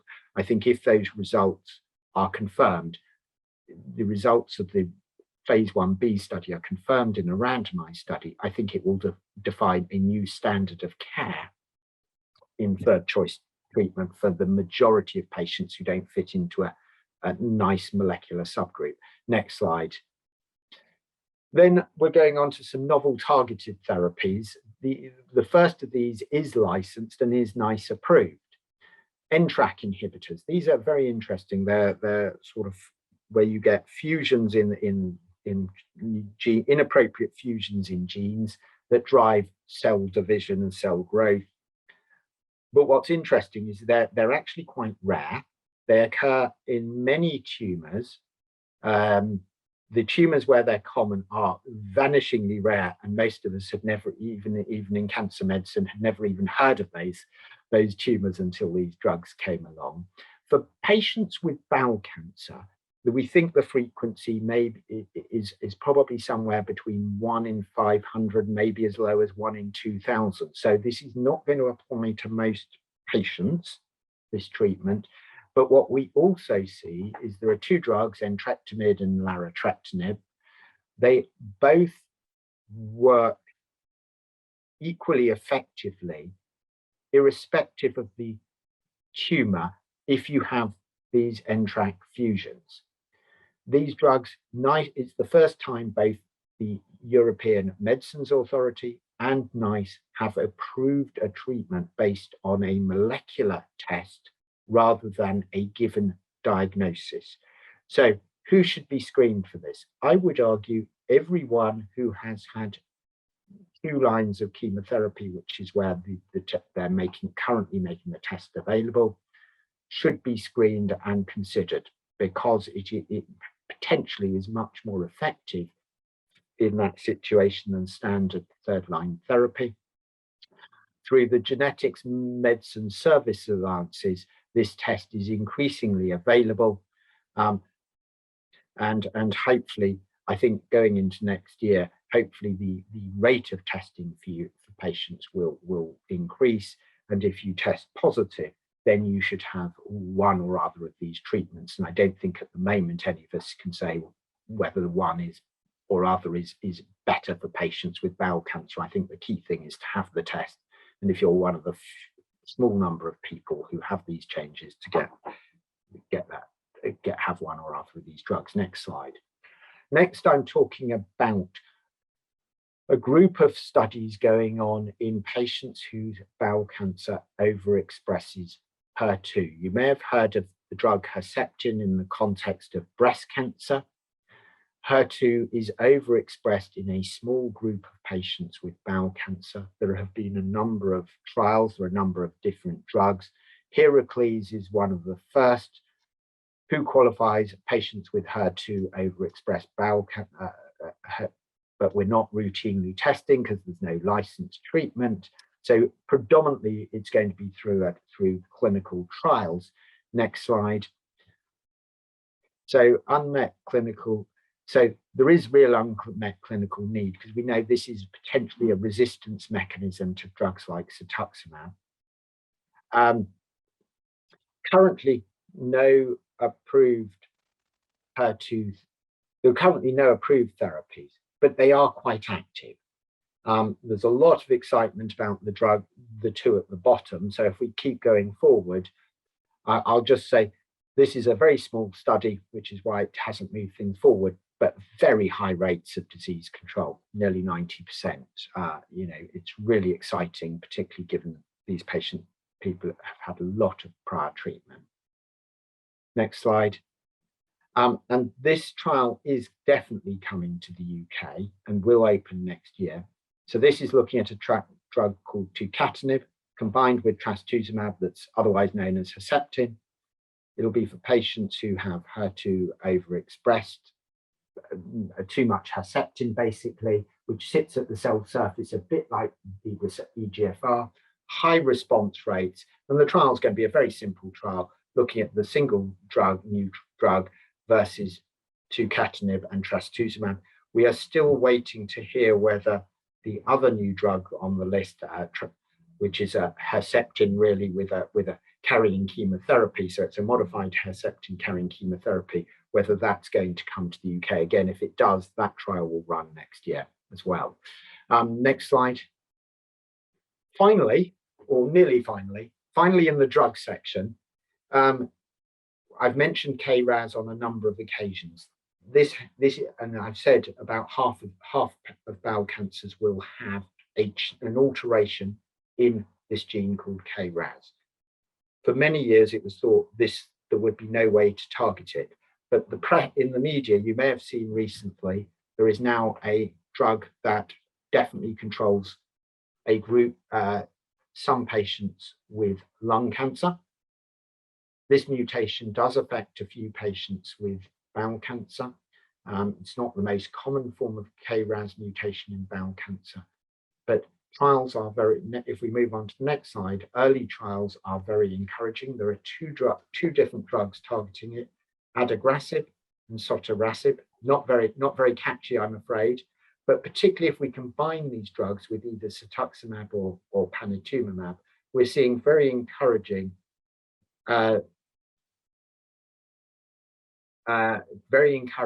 response rates and disease control rates, and 2 trials will happen next year. Okay, if we move forward. 3 minutes, Paul. Okay, I'm nearly there. Finally, I'm going to talk about liver-limited disease. Many of you may have heard of SIRT or radioembolization. We've struggled over the years to find really where its role is. But this trial that was called EPOC, literally reported 3 weeks ago after 10 years of work on it. And if you move forward, it was basically a fairly simple randomized study comparing chemotherapy in patients who'd had 1 course of chemotherapy to chemotherapy plus SIRT. Bottom line is it improves, it was a positive study. So if we roll forward, and we will be taking that to NICE and having discussions. So I've mentioned lots about trials. I just want to say a comment or 2 about trials, so about the different types of trials. So phase 3 trials, which are randomized trials, practice defining drug licensing. Phase 2 can either be single arm or randomized, which are about understanding the effectiveness of treatments and increasingly about developing predictive markers for biomarkers. And then there's much more exploratory studies. Sometimes you get so-called phase 4, post-marketing. And then increasingly, we do a lot of real-world evidence studies, and you may be asked to take part in that type of work as invited as well. Next slide. So second opinions. Sarah asked me to comment on second opinions. I think there are a couple. I'd agree with Filipe. One of the main reason is for reassurance. The other reason I think for advanced disease is access to alternative treatments, clinical trials, sometimes early access to medicines schemes. Hopefully the least common reason, which is really when you're going to transfer your care, is where the relationship's broken down with your treating your team. Hopefully that's very rare. Fine. So next slide. So to summarize, I know I've given a lot of detail, but that's unfortunately the world of medical oncology, is continued improvement in outcomes for metastatic colorectal cancer. And I think over the next few years, we are going to see an increased use of molecular diagnostics and increased personalized medicines. Issues I've not spoken about, and I'm aware this is almost packed too much in, are electronic patient reported outcomes, really focusing on quality of life, very active symptom management. We've not spoken about the frail elderly. That's a real area of real interest, real debate. But the challenges are going to be sequencing of treatment and optimizing quality of life. So thank you very much, and very happy to take any questions. Lovely. Thank you very much, Paul, can you? Yes, thank you. And as you say, lots of information, lots of complicated words. I think you probably win for the most Googling of drugs and abbreviations that have gone on in our room, definitely. While that's happening, I think. But we have got lots of questions, so we'll try and whip through as many as we possibly can. And our first one's from Patricia, who says, what, if any, are the upcoming new treatments in trial for CRAS wild mutation tumours, not immunotherapy because she's not suitable? So that's a very good question, and thank you for that, Patricia. So the answer is, for the majority of patients who have KRAS wild type or KRAS normal, for people who are not familiar with the wild type term, bowel cancer, there are no specific trials for them, except in the aerial trial that I've mentioned. That's very specifically looking at patients where the bowel tumor started on the right side. So you may be told you've got a cecal tumor or an ascending colon tumor. Bit of debate about if you're one of the smaller group of people who have a so-called transverse colonic tumor. That's the bit that goes across the top, if you like, as to whether they're left or right. And really, I saw some stuff coming through in the chat as I was talking. Of course, side of primary probably as a surrogate for some sort of molecular thing that we don't really understand as yet. So that's the only trial that is going on, to define a group who we don't think might be benefiting from cetuximab, panitumumab, to see which of those might benefit. But otherwise, most KRAS wild type will be still having current standard treatments. Is rectum left or right come through? Rectum is broadly left, but it may, if you want to be really finicky, it may be a slightly different disease again. There's a whole rabbit hole. Let's not go down with 7 minutes of your talk left. Paul, we've had a question from Natalie, and she says, is there a trial for NRAS mutation? We've not done trials of NRAS mutations. No, the next trial, I mean, the companies who are developing these RAS inhibitors, the one I spoke to, the one that are going to get licensed, well, sotorasib will get a license pretty quickly for lung cancer, and then I hope NICE approve it pretty quickly. But that targets something called KRAS G12C. The next one on the company's hit list is KRAS G12D. That doesn't mean much more to me than it means to most of our audience or participants. I haven't heard of anything under development for NRAS mutation specifically. Okay, thank you. And a couple of questions here on similar themes. Somebody's asking, is rectal cancer classed as left or right? As I said, rectal cancer broadly we would class as, most people would class as left. Yep, thank you. And do you have any information about clinical trials or immunotherapy for advanced anal cancer patients? The clinical, I don't treat anal cancer anymore. That's done by my radiotherapy or clinical oncology colleagues.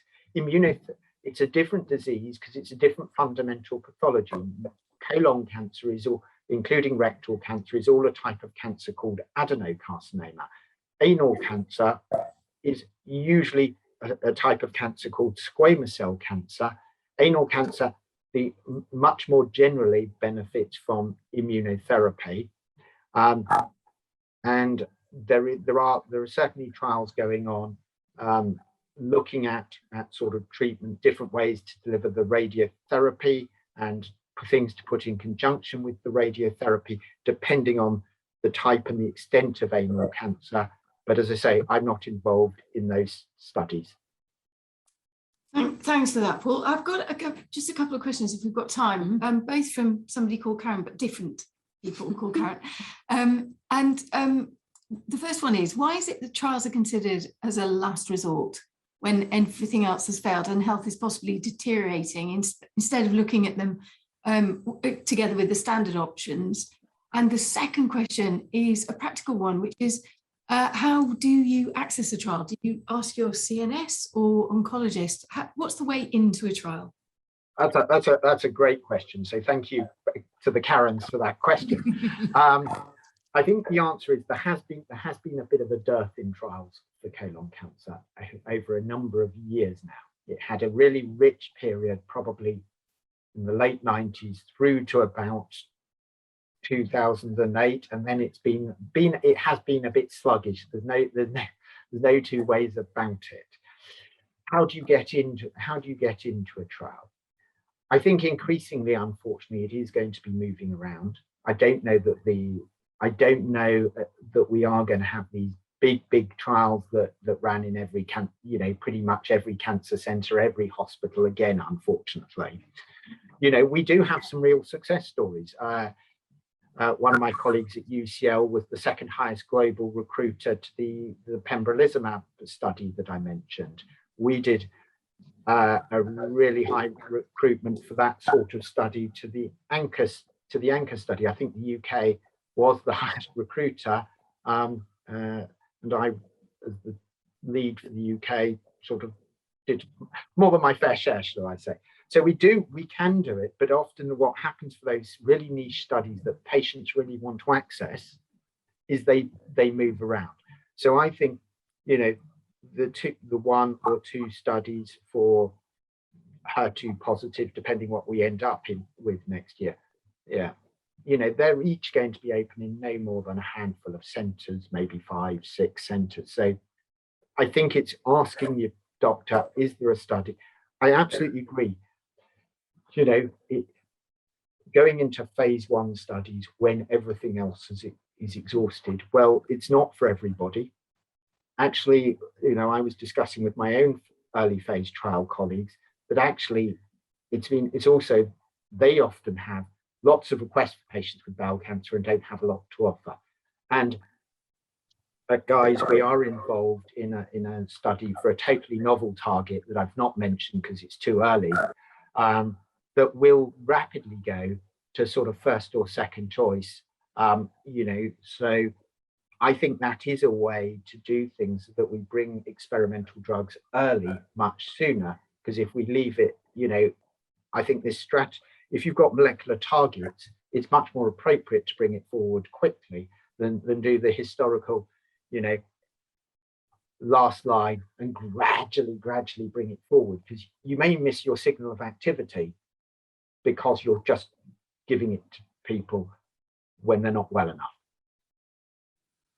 That's great, thank you. Yeah, no, thank you for that. And thank you to everybody who's asked questions. Again, sorry we didn't get to all of them, but we will wrap those all up after this event. And I think there's something in there, isn't there? Lots of people were asking, how do you get this information? People were saying, Paul, this is the first time I've heard of this trial. Why did I not know about this before? So I think there's something for us to look at there, isn't there? Very much so. What we can do to maybe create a hub, I think was your suggestion. Absolutely. On our website for some of this information. Absolutely. So watch this space. So Paul, thank you for giving up some of your very precious Saturday morning to join us. And thank you to everybody for their questions and comments in the chat. So before we wrap for a break, let's say a huge thank you to Paul. Yes, thank you, Paul. That was fascinating. You're very welcome. And we've got a break coming up now till 12:15. But before everybody dashes off, we do have another quick poll question for you. We know how many computers, mobile phones or devices have joined us for this webinar this morning, but what we don't know is how many people are sharing perhaps one device. Well, there's 2 on this one. There's 2 on this one, so we would count as 1, but there's 2 of us. So we're going to ask a very, very quick question. How many people are watching with you, just so we can get a bit of sense of our audience size? Let's have a look. How's it going? Lots of people on their own. Few people with one other. Mm-hmm. Yeah, and a couple of others. Yeah, brilliant. Great. Oh, thank you for that. We'll just share that poll, shall we? Yep, share results. There we go. So yes, we can see. Okay, so a well-earned break, leg stretch, cup of tea. Mm-hmm. What do we do best in these breaks? Cake. We're off for some cake, and we'll see you at 12:15. See you shortly.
Hello, everybody. Hope you got a lovely cup of tea there. We certainly did. Yes, and cake. Cake. I know. Well, I look forward to that little high spot of the day. I'm thinking, who are the cricket commentators who always talk about cake and people then send it in? Yes, that's right. I'm thinking like we should do that, right? I love a lemon drizzle. Oh, do you really? Yes. What's your cake of choice? Any kind of cake, really. Any kind of cake is good for me. But lemon drizzle is very nice. Yeah. So I'm really excited to introduce our next session. And we're going to hear from Helen Ludlow. Now, Helen's a Macmillan nurse and gastroenterology clinical nurse specialist from Cardiff and Vale University Health Board, which is fabulous. Have we got Helen here? Oh, Helen's been working hard since the beginning. Helen's been the Helen in the chat who's been answering lots of technical questions. Yes, that's right. Thank you so much, Helen. Yes. Fielding lots of questions about left side, right side, and so forth. So that's great. So, is Helen there? I'm here. Oh, that's good. Hello, Helen. How lovely to see you. Thank you for giving up part of your Saturday to talk to us today. It's a pleasure. It's been a fantastic morning so far. I've learned a lot as well, except I have just eaten my first mince pie of the season and now I've got rip-roaring indigestion. So. I mean, I'm tempted to say good work, but then I have a very strict not before December rule. So I don't know how I feel about that. Was it nice and can you recommend it? It was lovely. They've been there in a box for a few days and been tempting me. So as soon as there was a break, straight to that box. Go for it. Absolutely. Well, Helen, we're going to hand over to you. Your slides should appear. Brilliant. Here they come. Yeah. Can you all see them? We can. So marvellous. Over to you to talk about coping with the consequences of treatment. Fantastic. So welcome everyone to a really windy, wet Cardiff this morning. So as you can see there from my job titles, I live in the bowel basically. I'm inside the bowel doing colonoscopy, or I'm talking about the bowel or thinking about the bowel. So I am hopefully going to give you some insight into some issues that you may be having or you may have in the future after your treatment.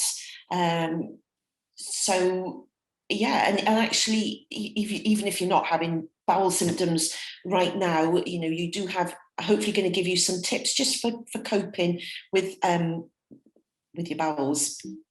Okay, I'm also just struggling to move that forward. Can you go to the next? Hang on, there we go. Right, okay, so here's what I'm going to talk about. So we've heard this morning about surgery, chemotherapy, immunotherapy. There we go, back again.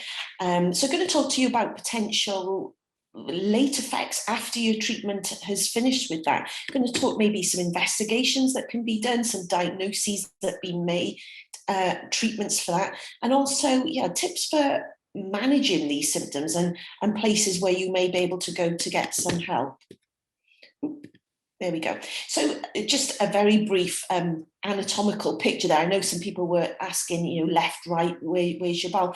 Now, often people tend to think that their colon is down the bottom, that the small bowel's a little bit higher up. But as you can see there, it's all kind of mixed together. And I describe this to my patients, particularly the small bowel, as being like a little bag of wet spaghetti, and it slips and slides all over the place, which is why, therefore, particularly after radiotherapy, you can get some effects of that treatment that you may not expect, because you may think, well, my cancer wasn't there, so why am I getting this sort of problem? So that may explain a little bit why. And likewise, then this next picture. So this is a picture of where all your lymph nodes sit. And again, you know, if you've had lymph node targeted treatment, again, you can see that those are spread throughout the body and not necessarily right low down where you may be expecting them. So there we go. some symptoms after pelvic radiotherapy. Now, I'm going to talk about pelvic radiotherapy symptoms first. I did my doctorate, finished that a few years ago, exploring people's experiences of living with the consequences of radiotherapy. And you'll see there the list of symptoms that people were experiencing. And I've highlighted urgency because I think urgency to open your bowels was one of the most common problem and one of the most problematic problems, because really, if you've got urgency of stool, it controls everything. It controls where you go, when you go, out, and can really have a massive impact on your life. Now, the next slide, we heard a little bit about surgery. So again, I wanted to put this picture up that may show you if you've had surgery or are going to be offered surgery. These are the names of the types of operations that you might have. And the reason I find this slide interesting is because depending on which bit of your bowel is removed, it can affect what your symptoms are. Now, you'll see the lower part. So the rectum is the little tiny pink bit at the bottom, and then it moves upwards. So if you've had surgery to remove your rectum, or particularly that lower part then a bit upstream, that part of the bowel is really important for storage. So when the bowel is intact, your poo travels down there and it should normally sit there, be dried out, and wait for a convenient time for you when it's going to exit the bowel. And of course, if you're missing that bit of the bowel, or you've had treatment to that part of the bowel, that's often where you can get that extreme urgency. So yeah, the first talk this morning was fantastic about hearing about surgery. But as I said, if you're going to have part of your bowel removed, you are likely to therefore have problems related to what's been removed. So talk there about urgency and frequency, again, probably the most life-affecting symptoms.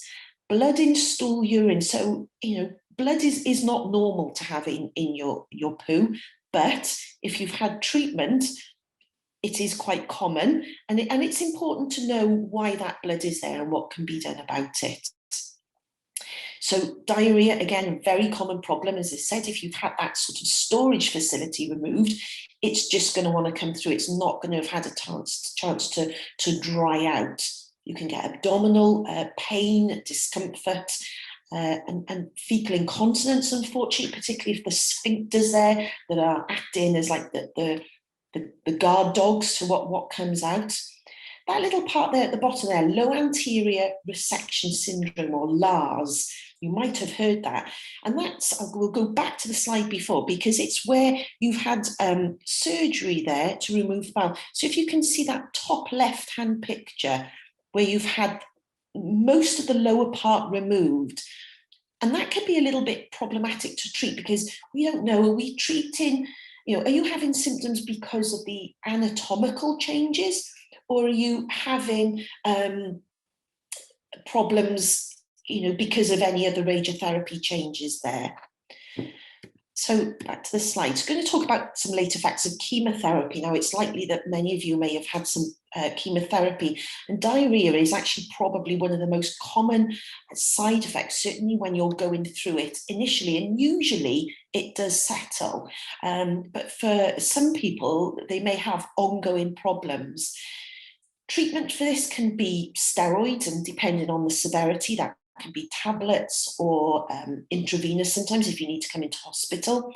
Antidiarrheals such as loperamide or Imodium, and sometimes actually some gut rest where you literally just go on intravenous fluids for a few days.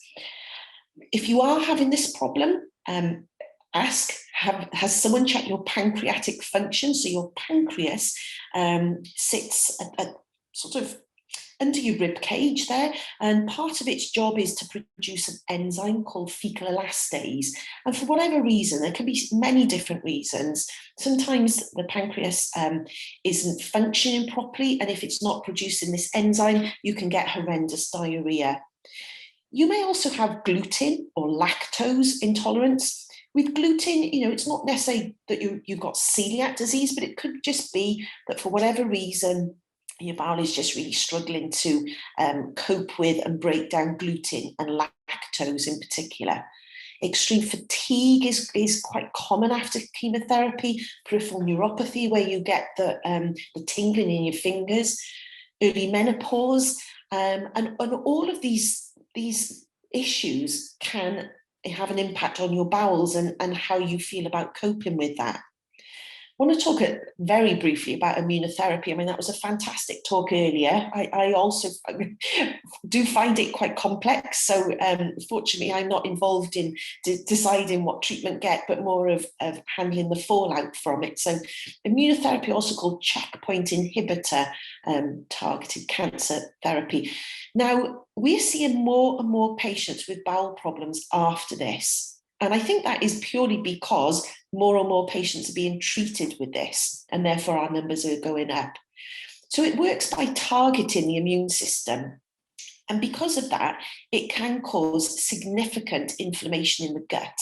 And that can range from dreadful mouth ulcers to esophagitis. So that's dreadful inflammation of your food pipe or the esophagus, and colitis then affecting throughout the bowel. Now, I was at a conference, an online conference a couple of weeks ago, actually, in Europe, mostly from Sweden, and they presented some really interesting information explaining that about a third of patients that have immunotherapy get colitis. But interestingly, those patients who did get colitis actually had a better progression-free survival. And we're not completely sure why that is. The symptoms can be extreme. So they can range from very mild to extreme that you need to come into hospital quite quickly. It can cause diarrhea, often bloody. The main way of diagnosing this is with a colonoscopy, where we can take some little tiny biopsies. Stool samples also for excluding any major infections. Again, check celiac screen, make sure that there's not celiac disease mixed in with this. A CT scan is very important because it can give us quick information about how swollen is that gut. Is it about to tear, to perforate, or have we got some time to treat? Now, I find this business of the treatment really, really interesting. The main role of my job, I'm an inflammatory bowel disease specialist nurse, so treat patients with Crohn's disease and ulcerative colitis. And very interestingly, these are the drugs that I use, my bread and butter treatment, are the drugs that are used to treat immunotherapy-related colitis. So infliximab, vedolizumab can be very, very effective. But sometimes if they can't, then you may have surgery to remove the rest of the colon. Little bit here about the research that I undertook. So as I say, I spoke to many people and their partners about what is it like to live with bowel symptoms after radiotherapy. Stigma was a massive problem. And I think that's because, as from toddlers, you're told it's naughty to soil your pants.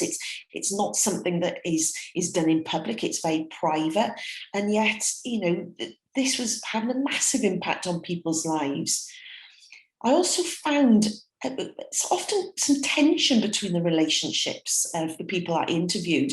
Clearly they loved each other massively. But something that I found is perhaps after the initial diagnosis of cancer and subsequent treatment, it was almost as though friends and some family had used up all their sympathy with them. And then it was now a case, look, you just got to get on with this, stop going on about it. And patients found that really hard to cope with often. Bowel symptoms caused a huge fear of leaving the house. Often people actually just gave up work because they just couldn't cope with going out. It affected their social activities. Things were really important to keep going if you can, if you've got any sort of chronic disease. Toilet mapping there, that's an interesting phrase. And It's basically where, when you're planning on going out, you will find out where every single toilet is on your journey there, and while you're there and the way back again. And I'll give you some tips about that towards the end. I also found a lot of people struggling to access appropriate medical help. And again, I think that's once you've had a cancer diagnosis, some healthcare professionals can put any other symptom just down, well, you've had cancer, what do you expect? You know, it's just something that you're going to have to live with. So let's very briefly talk about the possible causes of why are you having these symptoms, because if we can find out a medical cause, we can often treat it. And just to give you a heads up, if you have got a smartphone handy, you may want to take a little photo of a QR code that I'm going to be putting up towards the end, that just for some interesting information for you. Radiation proctopathy. Now, that picture there, it is an extreme case, but it's to show you an example of what radiation can do to internal organs. Radiation is obviously very powerful stuff. It kills cancer cells, but it also damages the healthy tissues that it passes through in order to reach that target organ. You get the bleed in there because actually what you're seeing there in that picture is actually not the damage, but it's where your body is trying to repair itself. So the radiation causes thick scar tissue, but your body will try and send out these little tiny, tiny blood vessels to revascularize or to make that area healthy again. But they can't burrow down as deep as they need to because of the scar tissue. So they sit near the surface and they bleed. And you get this picture as well in other organs like bladder and female reproductive organs. It's possible as well. We diagnose this really by having a look to see what's going on, which is why if someone is having bowel symptoms, at least we can look inside the bowel. We've got the ability to do that. Treatments, to be honest, if it's mild, we often leave it because some of the treatments are not that effective. I'm just actually taking part advising on a trial for some newer treatments for this. So, hopefully in the not too distant future, there will be a recommended treatment. And actually some places are managing to use these treatments now anyway. Bile acid malabsorption, or BAM, or bile acid diarrhea. And that's basically where, due to surgery or radiotherapy, that your bile acid that you normally produce and is normally reabsorbed just before it gets into the colon isn't reabsorbed. That can give you dreadful diarrhea, bloating, cramping.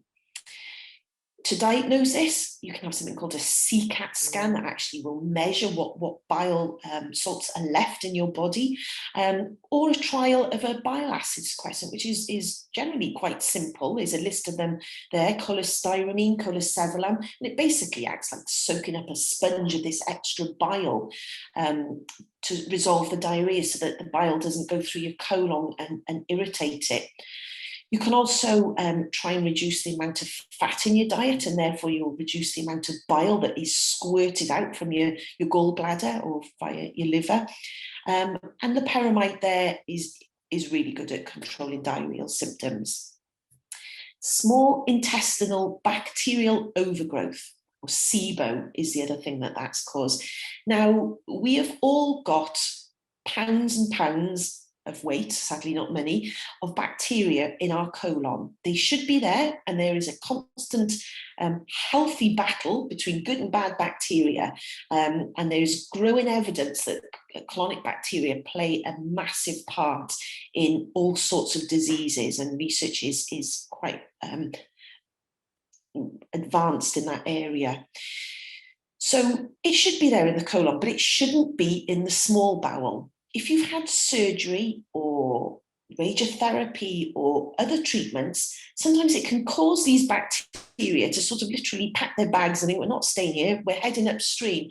And they go up into the small bowel. And because you've not got that good balance there of good and bad bacteria, the bacteria overgrow and basically have a field day up there.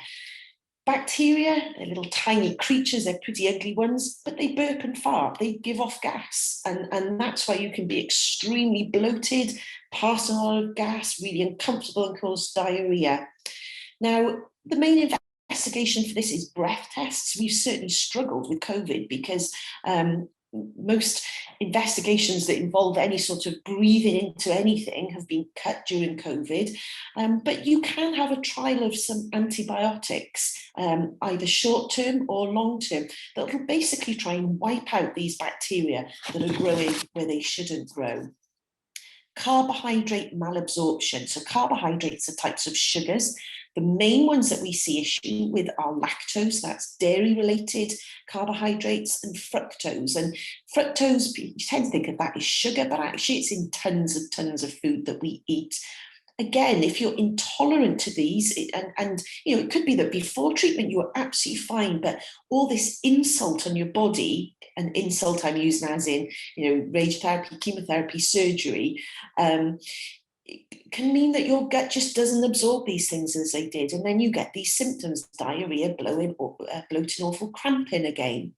Again, there's breath tests you can do to diagnose this, but actually if you just try cutting these elements out of your diet for probably 2 weeks, if after 2 weeks it's not made any difference, start eating them again. You may find it makes a huge difference. And so, yeah, that's the treatment for those. I mean, we often involve a dietitian with them, but you can certainly get lists of foods that are high in lactose or high in fructose on the internet. So some other problems that you may come across, as I said, there's that pancreatic insufficiency.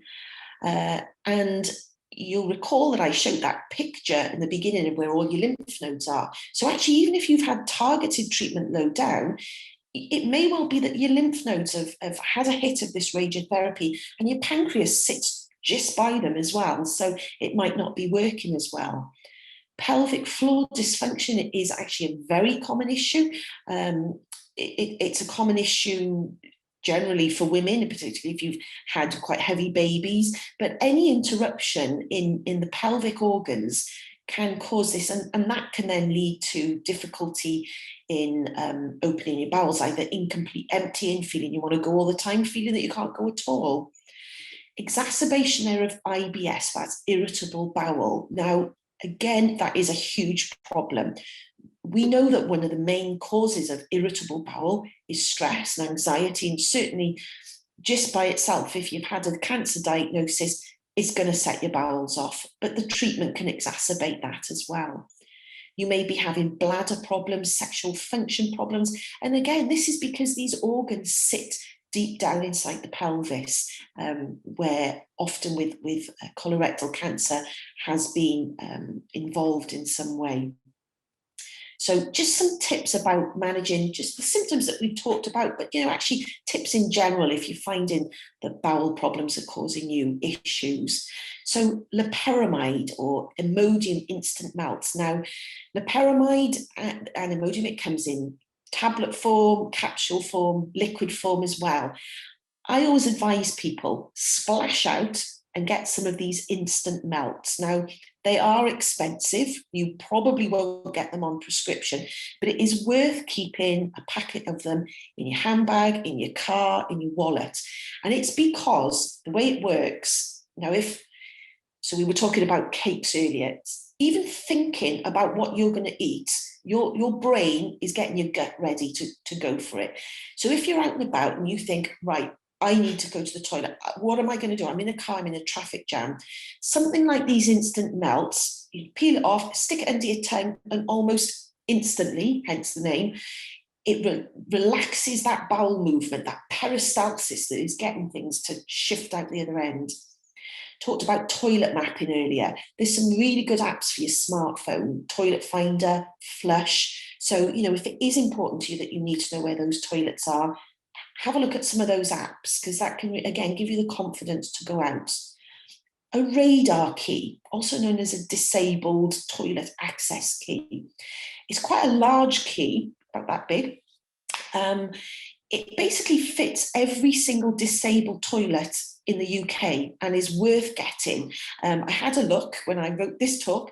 They're about £2.99 on Amazon. You can get them from other places as well, but I think even the council sell them for about £10. But have a look on Amazon. Other shopping channels may be available, I'm sure.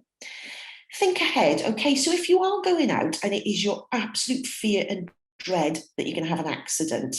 You probably won't, but prepare for it so that if you're out and something happens, you've got a clean change of clothes in your car, a little wash kit, sanitary towels, even for men, okay? If you're worried you're going to have some leakage, stick a big sanitary towel in your underpants, okay? It just gives you that confidence that if something happens, it's not going to be running down your leg, okay?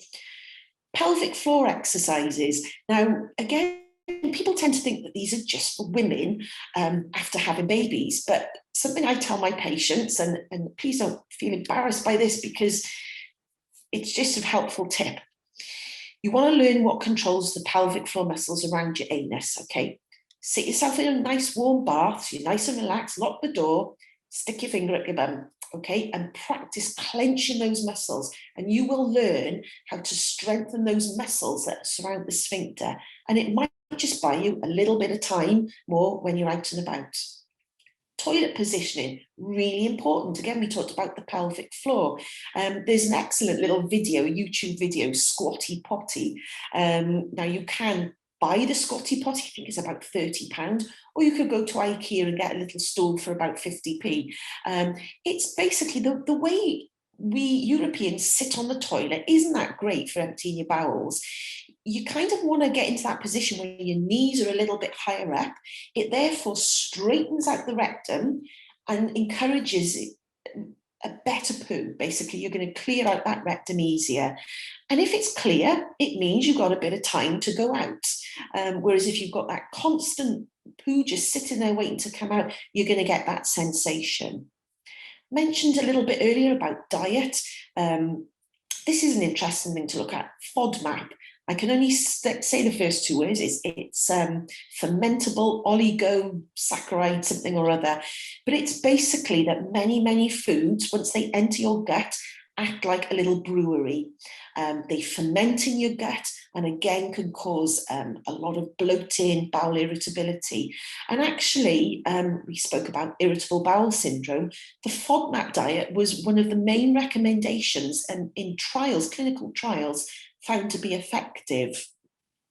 Okay, so this is the QR code I mentioned, and I'll put it up again in a few minutes, okay, so if you've not got time. Now, this is a guidance document for healthcare professionals, okay? It says there, the practical management of the gastrointestinal symptoms of pelvic radiation disease.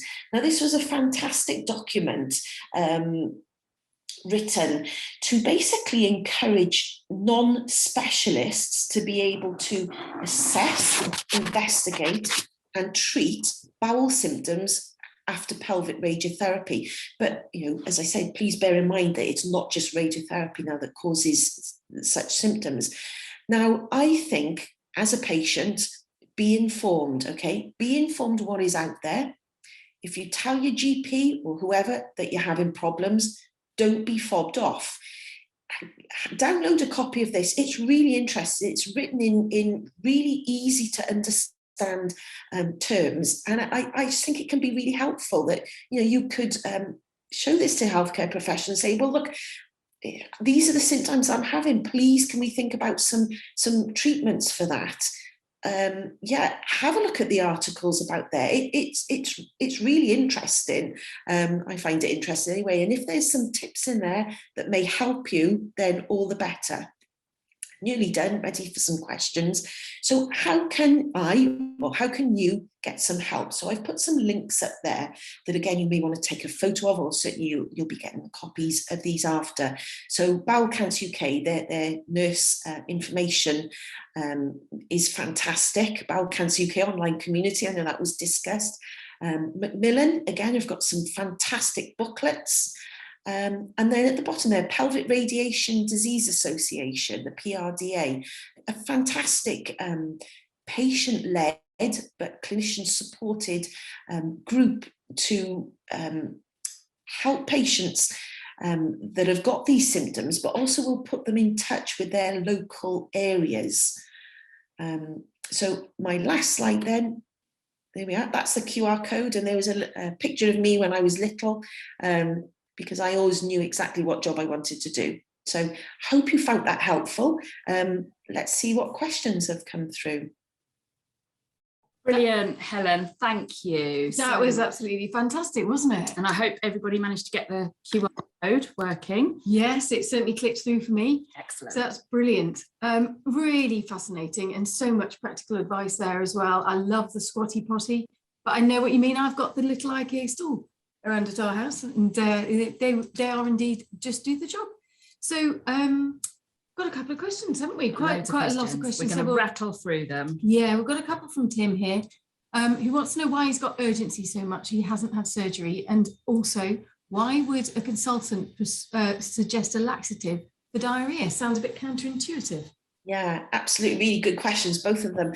I mean, Tim, that question about urgency, you know, if I ever got the opportunity to do any more research into this area, this is something I would really want to look at.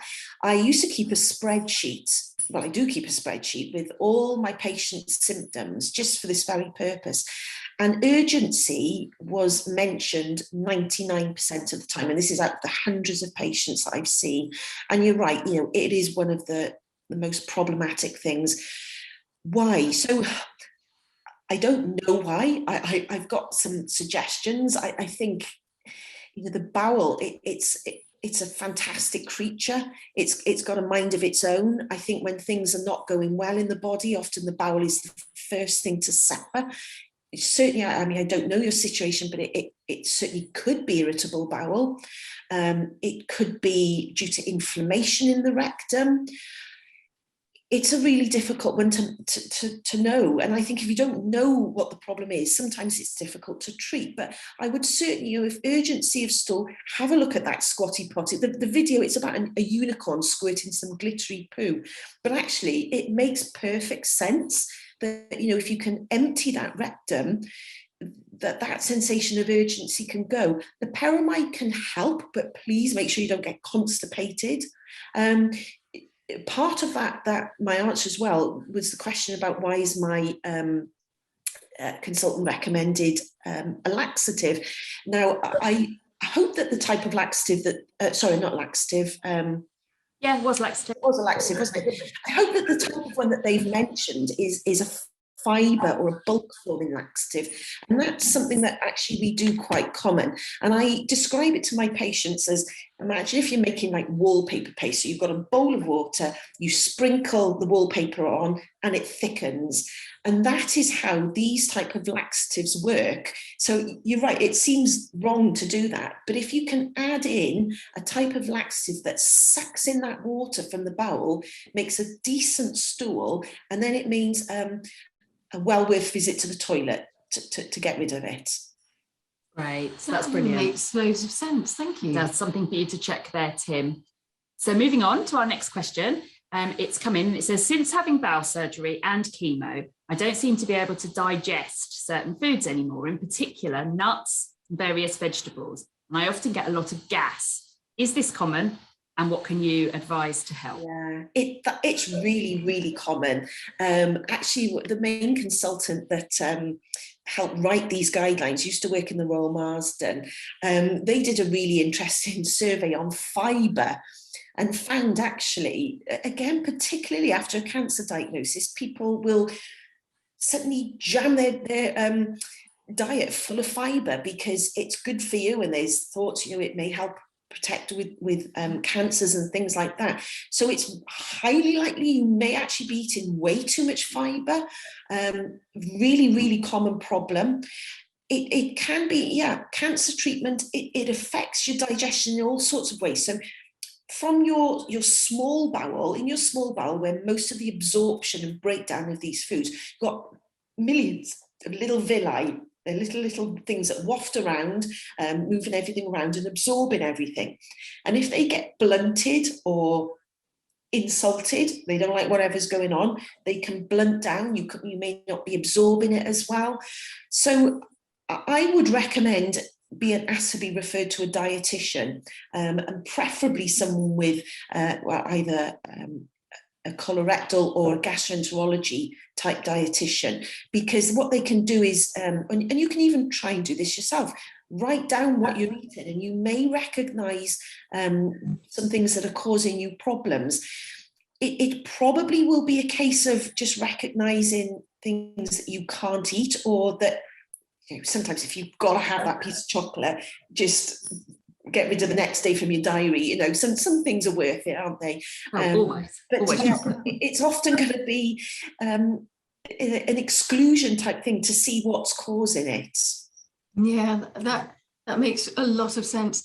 We've had a question from Margaret, actually, who had a cancer in the right hemicolectomy. And she says that post-chemo, she's continuing to get waves of nausea, particularly when standing, sometimes sitting as well, various times of the day, with or without food. And that's been going on for months. Do you have any advice there? Well, I mean, I do wonder possibly about some small intestinal bacterial overgrowth. You know, you've had a bit of your bowel removed, your bowel's not going to be happy, the bacteria is going to have less chance to do what it does. Has it travelled up? That document that I said with the QR code, I mean, that's a really interesting document, because actually there's a list of symptoms in there, and it can lead you, can direct you to possible diagnoses, possible investigations that may help. You know, I mean, you can live perfectly well without your colon. It is an organ that it does have an important job, but you can cope without it. But when bits of it are removed, it just upsets the whole rhythm of things. I say to my patients, it's like, you know, if there's a crash on the motorway, okay, the crash is there, but it causes problems upstream for miles and miles. So, you know, it could be an interruption of the normal things. Again, dietitians, they're such a valuable part of the multidisciplinary team. And so, you know, please, if that is a problem for you, seek help, because nausea, I mean, it's lousy, isn't it? You need to get that under control. Brilliant. That's great advice. Thank you, Helen. Okay, I got stitched up here, didn't I? Because we've been alternating the questions, and I get the one with the drugs with. Shall I say it? I know these drugs well. I'm gonna give it a go. So Barbara says, and I don't know if it's cholestyramine or cholestyramine. Yeah. Is again almost unobtainable. Is Colsevelem or okay. Is that available?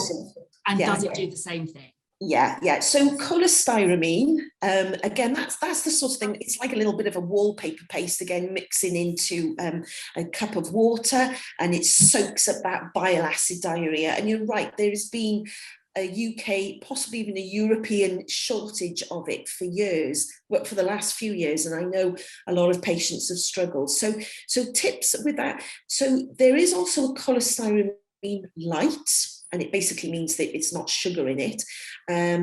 So it is also worth asking your pharmacist, have they got that one in stock? Because certainly in South Wales, sometimes they've got one and they haven't got the other. Work exactly the same. Cholestyramine, so interestingly, it's not licensed for bile acid diarrhea, but it does exactly the same. And it doesn't matter that it's not licensed. That basically means that the drug company, they're making enough money. They don't need to get drug trials done on that. Now, it is a lot more expensive, but it works. It's a tablet form. You can take up to 6 a day. All of these drugs, you have to be super, super careful, because as well as them absorbing the bile, they will also absorb any other drugs taken 2 to 3 hours either side of them. It's like a sponge. But yeah, cholestyramine, you know, get your GP to prescribe it. Often it will have to come from the hospital initially. So what I usually do is send out a prescription to the patient for the first month, and then they go to their GP and say how it's transformed their lives. And faced with that, they can't really say no. Top tip, there you go. Insider info on how to get it to work. Absolutely. Interesting question here, actually, and you touched on this in your talk, Helen, but Patricia says, is there any specific literature for women who've been thrown into instant menopause after radiotherapy or chemo? Because this is something that I think sometimes, you know, Patricia makes a point, she's talking about a specific patient and her doctors hadn't considered that this might be what was happening. Yeah, absolutely. I mean, it's extremely likely that this is the problem. I know that Macmillan have some really good booklets about this. I know sometimes HRT isn't possible, depending on what type of cancer that you've had. And again, like, this is completely outside of my area of expertise, but I know some patients have been told, look, we can't give you HRT because it could redrive this cancer. That said, there are non-HRT treatments. Apparently, acupuncture is very, very good for HRT treatments, and some places, particularly like Maggie centres, which are often linked with your cancer hospital, they will provide this. So it's worth doing. You can get blood tests to check if you've gone through the menopause. It's at the age of 41, it's really important, if that is the case, to be diagnosed because of bone health in the future, as well as, hands up, I'm going through the menopause at the minute. It's absolutely dreadful, and I think you need a diagnosis for that. And then if it isn't the menopause, what else can be done to support this lady? You know, counselling, lots of other things that can be done, even just talking to someone to explain how much they're struggling. Yeah, thank you for that. Thanks, Helen. And we've got a couple of questions coming on the same theme, so I'll roll them together. So Paul says that since he finished chemo in June 2019, he's been left with permanent neuropathy in his feet and loss of feelings in fingers, and the cold weather is making that worse. And Carol also says that she too has neuropathy in her hands and feet, and the skin is cracking and really painful. She uses lots of creams. Is there anything else she could do? So a cold weather and practical skin cracking. Yeah, I unfortunately, in my bowel world, I don't look at the feet. I don't feel that I would be able to answer that adequately, really. I mean, I know it's a dreadful thing. I've seen patients, you know, with this deep fissuring. I would be doing a dishonour if I tried to answer that one, I'm afraid. But I can answer that other one that's just come up. Can I answer? Okay, so just for the two people that asked the neuropathy question, we will answer that offline for you. We'll find an answer. Yeah. And yes, the last question that's come in is about fibrogel and whether it can be used for a UC patient with an internal pouch.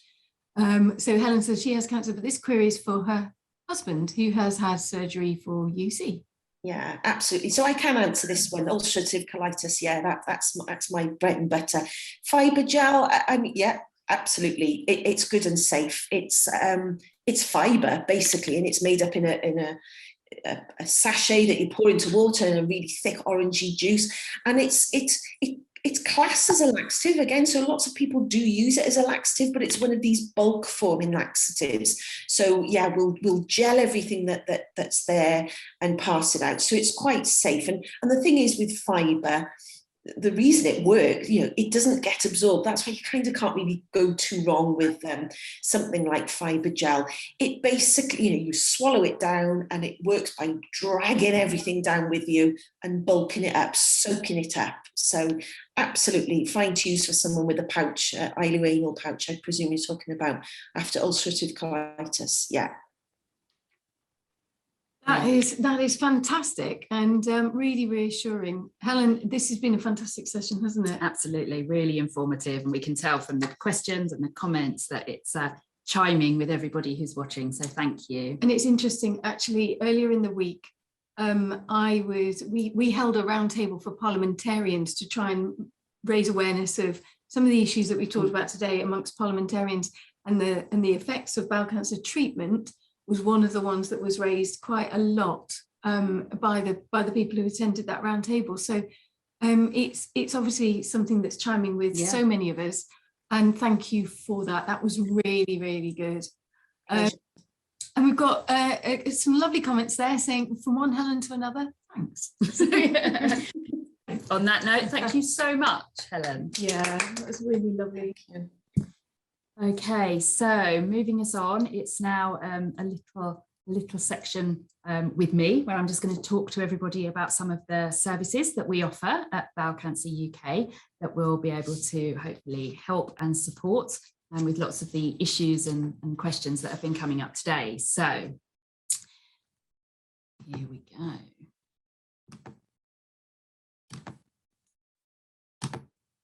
There it is. There it is. So I know that there are some forum users joining us that have joined us today, but we have our online forum, which is an amazing place for anybody who's affected by bowel cancer to go. It's completely anonymous. You can ask questions. You can just describe what. Was that me, or did that just flick? That just flicked. Yes, it did. Yes, very off-putting. You can ask questions, and there's a whole community of people there who will jump in and support you and answer questions. And you can find the online community button on our website. Hugely friendly, supportive really place. friendly. If you haven't tried it, don't worry about it. Go and have a look. Absolutely. And we also have a few Facebook groups for patients in particular groups. So we have a Living with Stage 4 Facebook group, a caregiver help and support group, and an immunotherapy support group. And again, details of how to join those can be found on our website. We also have our Ask the Nurse service, and I see that someone in the chat just now has recommended to somebody who's watching that they contact our nurses with a specific question. So you can email our nurses at nurse@bowelcanceruk.org.uk, and they'll get back to you with an answer. So please reach out to them, because a lot of the questions we've had today have been quite complex, and our nurses will be able to do a really thorough job of answering them for you. We also have our Chat Together offering. And again, I know that during the break, lots of people were coming into the chat and saying, oh, you should do Chat Together. I've done it. I found it really helpful.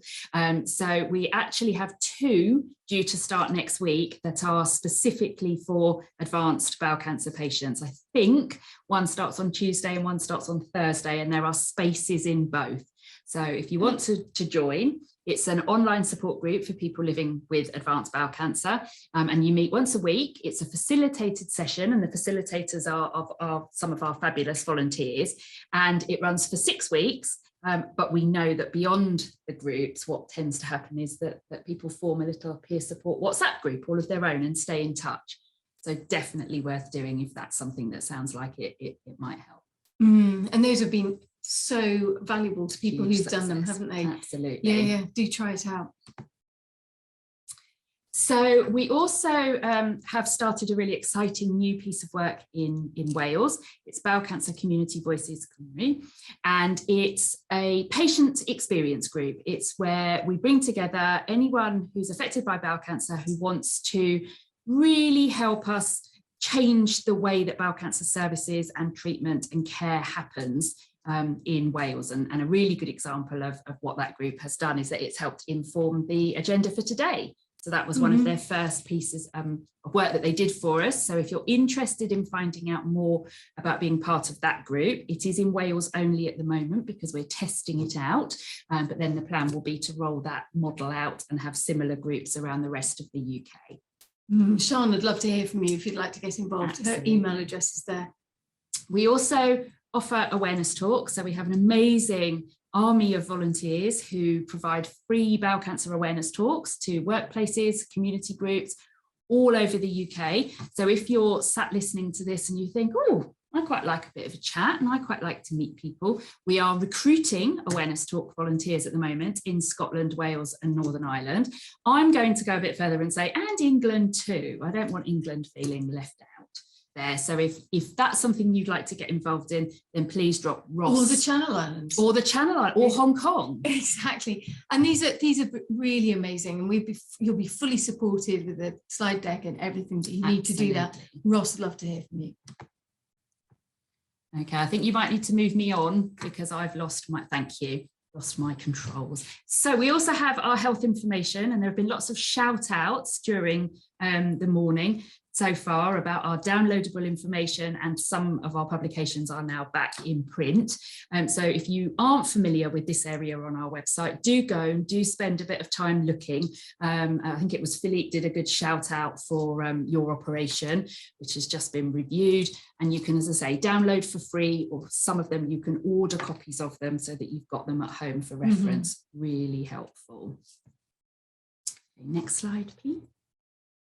Okay, so it's not just services that we offer at Bowel Cancer UK. We're also really active in the sort of world of influencing and policy and campaigns. So just to give you a bit of a flavour of some of the things that we're currently working on, we have launched a new report this week, which I think you were very I was talking about earlier, yeah. the parliamentary roundtable where we launched a report, really important, looking at what the challenges are, particularly after COVID has disrupted so much of bowel cancer services pathway, and what the challenges were and what our recommendations are specifically for fixing that as quickly as possible and actually getting to a better place than we were when we went into the pandemic.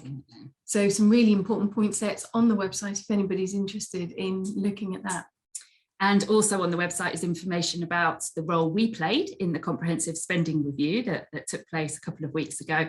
We made very specific calls for long-term funding on a couple of areas, so diagnostic kit to transform services and investment in the workforce. So if you want to know more about any of that, you can go to that area on our website, and you can, I think, on the next slide, sign up to be a campaigner if that's something that you are interested in, and you can find out more information there. Okay, on to the next slide, please. So now's the bit you've all been looking forward to, because it's the fundraising bit. This is where we're looking for hairy heroes. Looking for hairy heroes, absolutely. So if you are able and willing and have what it takes to fuzz up for December, I've just invented that, fuzz up for December, I quite like that. Yeah. Yes, you can take part in Decembeard. It is exactly what it says on the tin. We want you to just grow a beard, let it grow in December and raise money and take loads of really great photos, because nothing beats a beard in development series of photos, I think. I really love those. Yeah. Great for the Instagram. And you're already made Father Christmas when the 25th comes. Yeah, absolutely. And of course, if you can't grow a beard yourself, I can't, but I'm happy to slap one on. Absolutely. And donate to other people who are. So yeah, exactly. If that's your thing, then Decembeard is the fundraising activity for you. But there's also another way that you can support us on the next slide. So if you're a quizzer, you could take part in our Quizmas challenge. So we've got a star-studded online lineup of celebrities asking questions about all sorts of topics. It's completely free to join. It's via Zoom, but any donations that we make on the night are going to be doubled, and so match the funding basically, which is amazing, isn't it? So yeah, if you want to take part in the quiz, big give, and that funding that we raise on the night will go directly towards bowel cancer research. Fabulous. There you go. So have fun and raise money. Absolutely. And then last but by no means least, if you haven't yet thought about the C word, I'm really sorry, but we are in November and somebody's eating a mince pie today, so I think we're allowed to say Christmas. Yes. Then you can purchase some of our wonderful Christmas cards from our online shop, as well as lots of other potential Bowel Cancer UK goodies. Christmas cards are going quick. So yeah, it's really busy. It's really busy, and there's some lovely decorations as well, which are also going fast. Oh, yes, I forgot the decorations. They are beautiful. Yeah. So that brings us very, very neatly to the end of our presentation and the end of our event. It does. It's gone so quick. I can't believe it. Absolutely. We're finishing 5 minutes early. We are. I mean, I sort of feel like, I don't know, maybe we should put on some entertainment, but instead I'm going to ask another poll question. One last one. A really nice way to finish. So we're interested to know, what have you done that's positive to help you manage your bowel cancer, any side effects, any of the difficulties that you've been experiencing as a result of your treatment? We just want people to tell us something positive that they've done, that they've really enjoyed, that's kind of left them feeling upbeat. And you might want to share with other people going through a similar situation. Some top tips on something nice to do. So I don't know quite how this is going to appear. Is this a poll on the screen? Or are we putting it in chat? Are we sticking it in the chat? I think it'd be in the chat, please. In the chat. There we go. That was Richard, the voice from on high was Richard. So who's got something? What's that? I am already a slug balancer. Oh, okay. So facial hair, Tim, if you're Movembering, then you can disembed, I think, as well. Who's done something positive, a sort of well-being activity that they want to share? Gardening. I've done lots. I've planted all my bulbs. Oh, you haven't, have you? I have. I've got 125. Oh, I'll come round if you I want. haven't planted one of them. You might want to. I do need to crack on, don't I? Anyone else? I've been doing some baking. Have you? Yes. What have you baked? Not mince pies. They're called Forgotten Cookies. It's a cross between a meringue and a cookie. Oh. And you put them in the oven overnight, and then you have to remember they're there in the morning. So you turn the oven off. So that's why they're forgotten cookies. Forgotten cookies. Well, look, we've got somebody started a brownie business where they sell boxes of brownies, and £1 of every box, I think it said, goes to Bowel Cancer UK. That's brilliant. Thank you. We've got yoga, quite a few votes for yoga. I love yoga too. Puppies. I saw puppies, and I'm desperately trying to find puppy, but somebody's got a new puppy. Yeah. Park run. Yes. Run. And 10,000 steps a day. Oh, Caroline's got a new puppy, 12 weeks old, and they're in love. Oh, that's amazing. Pictures, I think photographs we definitely need. Yes. And tweet us if you can, your puppy photos. That would be brilliant. Yes.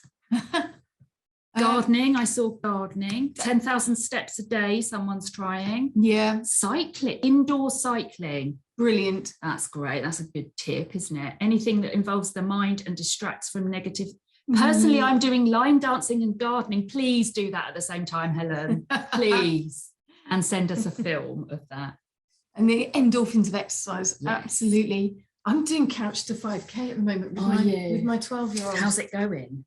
Oh, the grizzling when we had to run for 5 minutes. You wouldn't believe it. It was off the scale. But we're nearly there now. It's week 9 next week. So we're going to be running for 30 minutes. He's come on well. Good. That's good. It puts us to shame. Well, look, I think we're at the end now of our event. A huge thank you to all of our speakers, to Helen, to Paul, to Filipe, and to everybody who joined us from all four corners. Corners of the UK and beyond. I don't know if our Hong Kong attendee is still with us, but it's probably bedtime. Yes, 8 hours, I think you said. So it's probably time to switch off and think about bed.